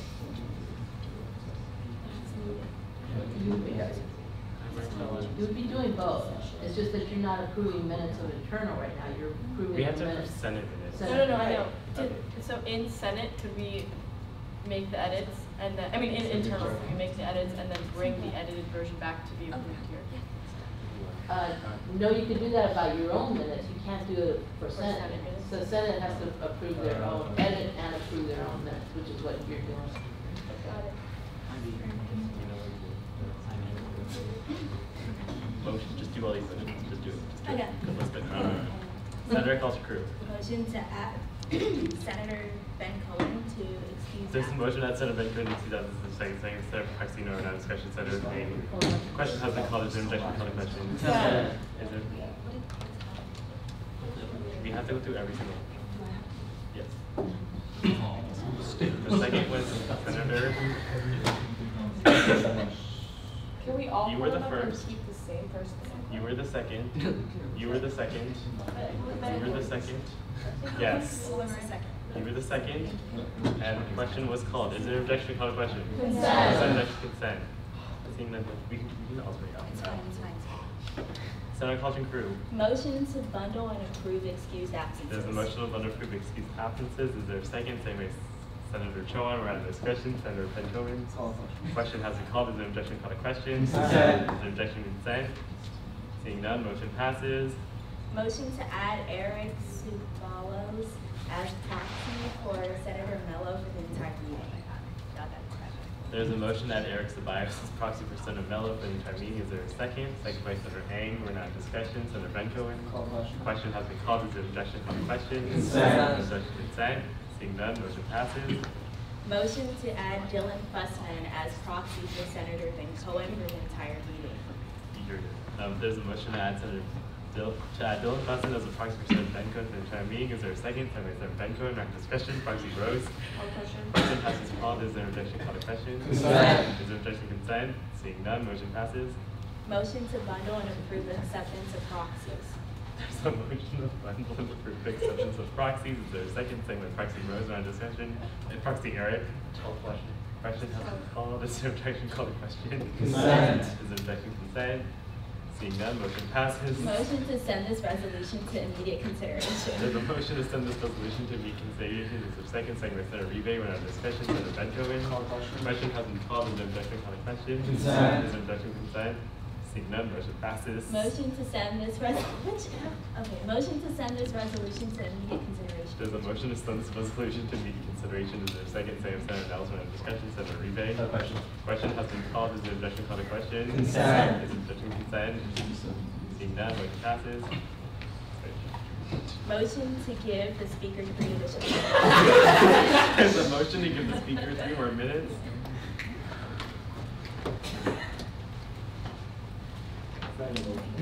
Is there a second? Second by Senator Ang. We're now in discussion. Senator Rebay. No question. Question has been called. Is there objection? Call the question. Is there objection? Consent.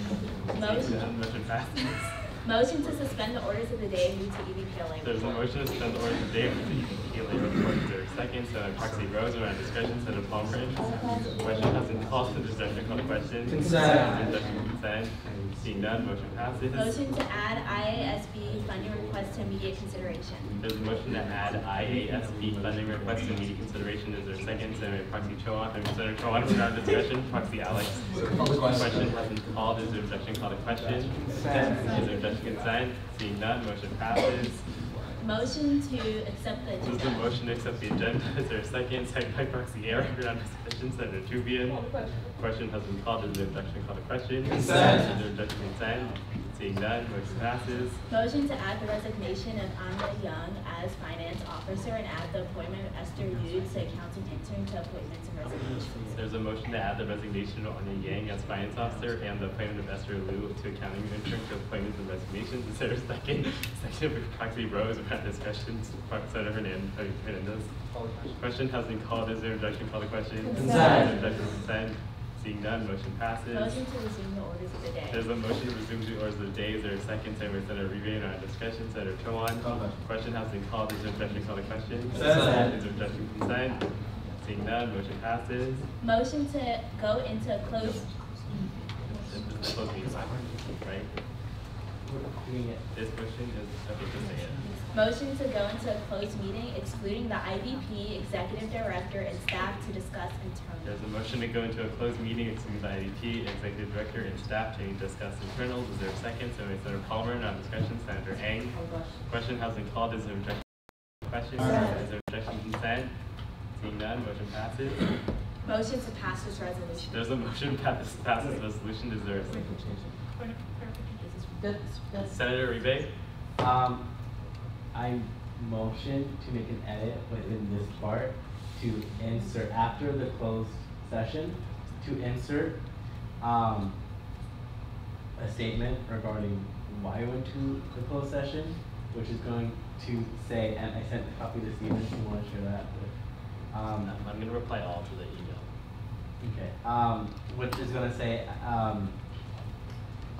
as voted by internal committee members, a standing committee within the legislative branch of Associated Students, and as to use the words administration, the statement will serve as an explanation of the Senate meeting that occurred on October 21st, 2018. The Senate talked about the internal structure of the association, specifically the Constitution, the bylaws, bills, resolutions, and interpretation of them. The Senate also talked about how to keep accountability within the associations that members are doing what they say they are. Lastly, the Senate talked about labor dispute and association personnel. That would be the statement. Did you motion? Yes. Is there a second? Second by Proxy Eric. We're now in discussion. Senator Nagpal. Question has been called. Is there objection? Call the question. Consent. Is there objection? Consent. Seeing none, motion passes. Motion to pass this There's a resolution. motion to pass this resolution. Is there a second? Second by Proxy Rose. On discussion. Senator Benjamin. Call question. Question has been called. Is there objection? Call the question. Consent. Is there objection? Consent. Seeing none, motion passes. Motion to pass this resolution. There's a motion to pass this resolution. Is there a second? Second, Senator Angman. On discussion. Senator Nguyen. Call the question. Question has been called. Is there objection? Call the question. Consent. Is there objection? Consent. Seeing none, motion passes. Motion to go into a closed meeting to discuss internal of AES and talk about increasing accountability with senators and proxies only. Oh, we didn't pass it. Well, we passed it now. There's a motion to go into a closed meeting to discuss internals of AS and talk about increasing accountability with senators and proxies only. Is there a second? Second by Senator Hernandez. We're now in discussion. Senator Ang. Question has been called. Is there objection? Call the question. Consent. Is there objection? Consent. Seeing none, motion passes. Motion to reallocate $2,300 from DJ and photos toward. Oops. and photos toward IASB at large for the Dharma events. There's a motion to reallocate $2,300 from DJ and photos towards IASB at large for the Dharmaka events. Is there a second? Second by Dr. Choan. We're on discussion. Senator Ang. Question has been called. Is there an objection? Call the question. Consent. Is there an objection to consent? Seeing none, motion passes. Motion to pass the update of CERC legal code. There's a motion to pass the update of CERC legal code. Is there a second? Second by Senator Senor. On discussion. Senator Ang. Call the question. Question has been called. Is there an objection? Call the question. Consent. Is there an objection to consent? Seeing none, motion passes. Motion to skip recess. Motion to move the edit part in the minutes to where we actually approve the closed session. There's a motion to move the internal statement to where we to where the motion originally to go into a closed session originally passed. Get that? Yes. Is there a second? Senator Senator Corneo, non-discussion. Senator Proxy Rose. Question has been called. Is there an objection? Call the question. Consent. Is there objection? Consent. Seeing none, motion passes. Motion to skip recess. There's a motion to skip recess. Is there a second? Second by Senator Uribe. We're on discussion. Senator Nellis. Question has been called. Is there objection? Call the question. Consent. Is there objection? Consent. Seeing none, motion passes. Motion to resume the orders of the day. There's a motion to resume the orders of the day. Is there a second? Second by Senator Corneo. On discussion. Senator Ang. Question has been called. Is there an objection? Call the question. Consent. Is there an objection to consent? Seeing none, motion passes. Motion to approve Senate minutes. There's a motion to approve Senate minutes. Is there a second? Second, Senator Uribe. On discussion. Senator Hernandez. Question has been called. Is there an objection? Call the question. Consent. Is there an objection to consent? Seeing none, motion passes. Motion to bundle and approve boards and commissions minutes. There's a motion to bundle approve boards and commissions units. Is there a second? Second by Senator Uribe. On discussion. Senator Ang. Question has been called. Is there an objection? Call the question. Consent. Is there an objection to consent? Seeing none, motion passes. Motion to bundle and approve unit minutes. There's a motion to bundle and approve unit minutes. Is there a second? Second by Proxy Rose. We're on discussion. Proxy Alex. Call the question. Question has been called. Is there an objection? Call the question. Consent. Is there objection? Consent. Seeing none, motion passes. Motion to move back to acceptance of agenda. There's a motion to move back to acceptance of agenda. Is there a second? Second by Senator Chowan. We're on discussion. Proxy Eric. Call the question. Question has been called. Is there an objection? Call the question. Consent. Is there an objection? Consent. Seeing none, motion passes. Motion to accept finance and business minutes. There's a motion to accept finance and business minutes. Is there a second? Second by Senator Ang. We're on discussion. Senator Uribe. Call the question. Question has been called. Is there an objection? Call the question. Consent. Is there an objection to consent? Seeing none, motion passes. Motion to accept the resignation of Alex Funk as F&B committee vice chair. There's a motion to accept the resignation of Alex Funk as F&B committee vice chair. Is there a second? Senator Nellis. We're on discussion. Senator Uribe. Call the question. Question has been called. Is there an objection? Call the question. Consent. Is there an objection? Consent. Seeing none, motion passes. Motion to accept the resignation of Alexis Bencourt to F&B. There's a motion to accept the resignation of Alexis Bencourt to F&B. Is there a second? Second, Senator Bencourt. Round discussion. Senator Ang. Is there objection? Call the question. Consent. Is there objection? Consent. Seeing none, motion passes. Motion to accept the resignation of Christian Anellis as external committee vice chair. There's a motion to accept the resignation of Christian Nellis as external committee vice chair. Is there a second? Second by Proxy Rose. On discussion. Senator Briceño. Question has been called. Is there objection? Call the question. Is there objection? Consent. Seeing none, motion passes. Motion to accept the resignation of Peyton Stolmile as academic division caseworker for OSA. There's a motion to accept the resignation of Peyton Stottlemyre as academic division caseworker for OSA. Is there a second? Second by Senator Ang. We're on discussion. Senator Wham. Call the question. Question has been called. Is there objection? Call the question. Consent. Is there objection? Consent. Seeing none, motion passes. Motion to accept the resignation of Anya Yang from F&B. There's a motion to accept the resignation of Anya Yang from F&B. Is there a second? Second by Proxy Eric. We're on discussion. Senator Ang. Question has been called. Is there objection? Call the question. Consent. Is there objection? Consent. Seeing none, motion passes. Motion to bundle and approve finance and business committee appointments. There's a motion to bundle and approve finance and business committee appointments. Is there a second? Senator Corneo, we're not discussion. Senator Hernandez. Question has been called. Is there objection? Call the question. Consent. Is there objection? Consent. Seeing none, motion passes. Motion to accept the appointment of Alexis Betancourt to external affairs committee. There's a motion to accept the appointment of Alexis Betancourt to external affairs committee. Is there a second? Second by Senator Benton for a non-discussion. Proxy Eric. Question has been called. Is there objection? Call the question. Consent. Is there objection? Consent. Seeing none, motion passes. Motion to accept the appointment of Rajika Patel as academic division caseworker for OSA. There's a motion to accept the appointment of Radhika Patel as academic division caseworker for OSA. Is there a second? Second by Proxy Rose. We're on discussion. Senator Rebate. Question. Question has been called. Is there objection? Call the question. Consent. Is there objection to consent? Seeing none, motion passes. Motion to accept the appointment of Emily Orr as administrative coordinator for Fight Committee. There's a motion to accept the appointment of Emily Orr as administrative coordinator for Fight Committee. Is there a second? Senator Anger on discussion. Proxy Rose. Call the question. Is there objection? Call the question. Consent. Consent. Seeing none, Consent. motion passes. Motion to accept the appointment of Amin Husseini as solicitor general for OSA. There is a motion to accept the appointment of Amin Husseini as Attorney General's office. Solicitor General for the Office of the Attorney General. Is there a second? Second by Senator Wayne. We're in discussion. Senator Proxy Rose. Call the question. Question has been called. Is there objection? Call the question. Consent. Is there objection? Consent. Seeing none, motion passes. Motion to bundle and approve all youth and governance board representative appointments. There's a motion to bundle and approve all youth and governance board representative appointments. Is there a second? Second by Proxy Rose. We're on discussion. Senator Trujillo.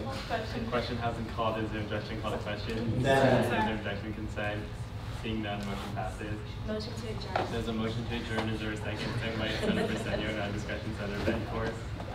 Question has been called. Is there objection? Call the question. Consent. Is there objection? Consent. Seeing none, motion passes. Motion to close Senate minutes. There's a motion to close Senate 10:31 minutes. Is there a second? Second, Senator Kubian. Round discussion. Proxy Eric. Question has been called. Is there objection? Call the question. Consent. Objection. Consent. Seeing none, motion passes. Next, we have boards and commissions. We have Women's Commission 1001, QCOM 1029, EAB 1105, Elections Board 1018, 1104, SCORE 1024, 1031, COSWEB 1106, HRB 1029, 1106. The floor is now open. Senator Proxy Alex.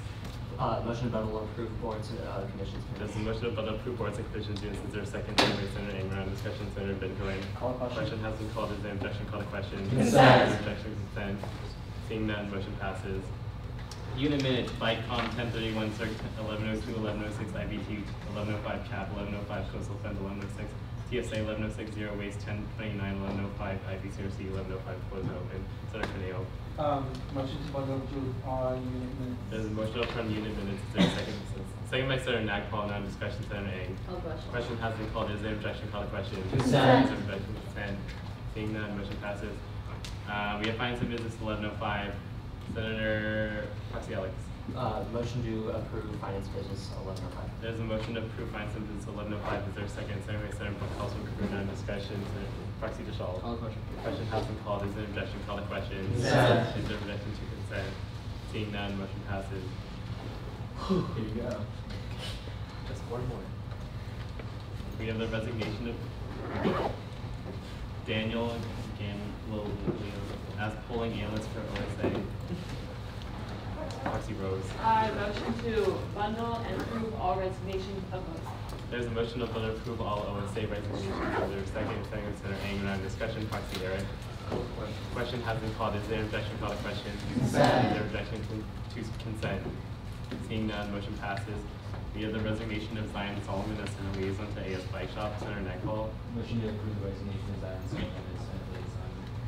There's a motion to approve the resignation of Zion Solomon as Senate liaison to AS Bike Shop. Is there a second? Second, Senator Rebate. Discussion. Proxy Eric. Call the question. Question has been called. Is there objection? Call the question. Consent. Is there objection to consent? Seeing none, motion passes. The appointment of Zion Solomon as Senate liaison to AS Media Unit. Senator Councilman Crew. Motion to appoint Senator Zion Solomon as Senate liaison to AS Creative Media Unit. There's a motion to appoint Zion Solomon as Senate liaison to AS Creative Media Unit. Is there a second? Second by Senator Briseño. On discussion. Proxy Rose. Call the question. Question has been called. Is there objection? Call the question. Consent. Is there objection to consent? Seeing none, motion passes. Discussion, there are none. Remarks, do we want to do those? No. No remarks. Do Senator it. It's like 2 seconds. Do like 20 seconds. Fine. No. They're not using I don't Taking a motion to adjourn. Is there a second? Second by Senator Adam. Discussion. Proxy Alex. Call the question. Question has been called. Is there objection to the question? Do you rescind your call to question? No. Yeah, It'll take longer. Now in discussion. We're back in discussion. Senator Uribe. Question has been called. Is there objection? Call to question. Consent. Is there objection to consent? Seeing that much time.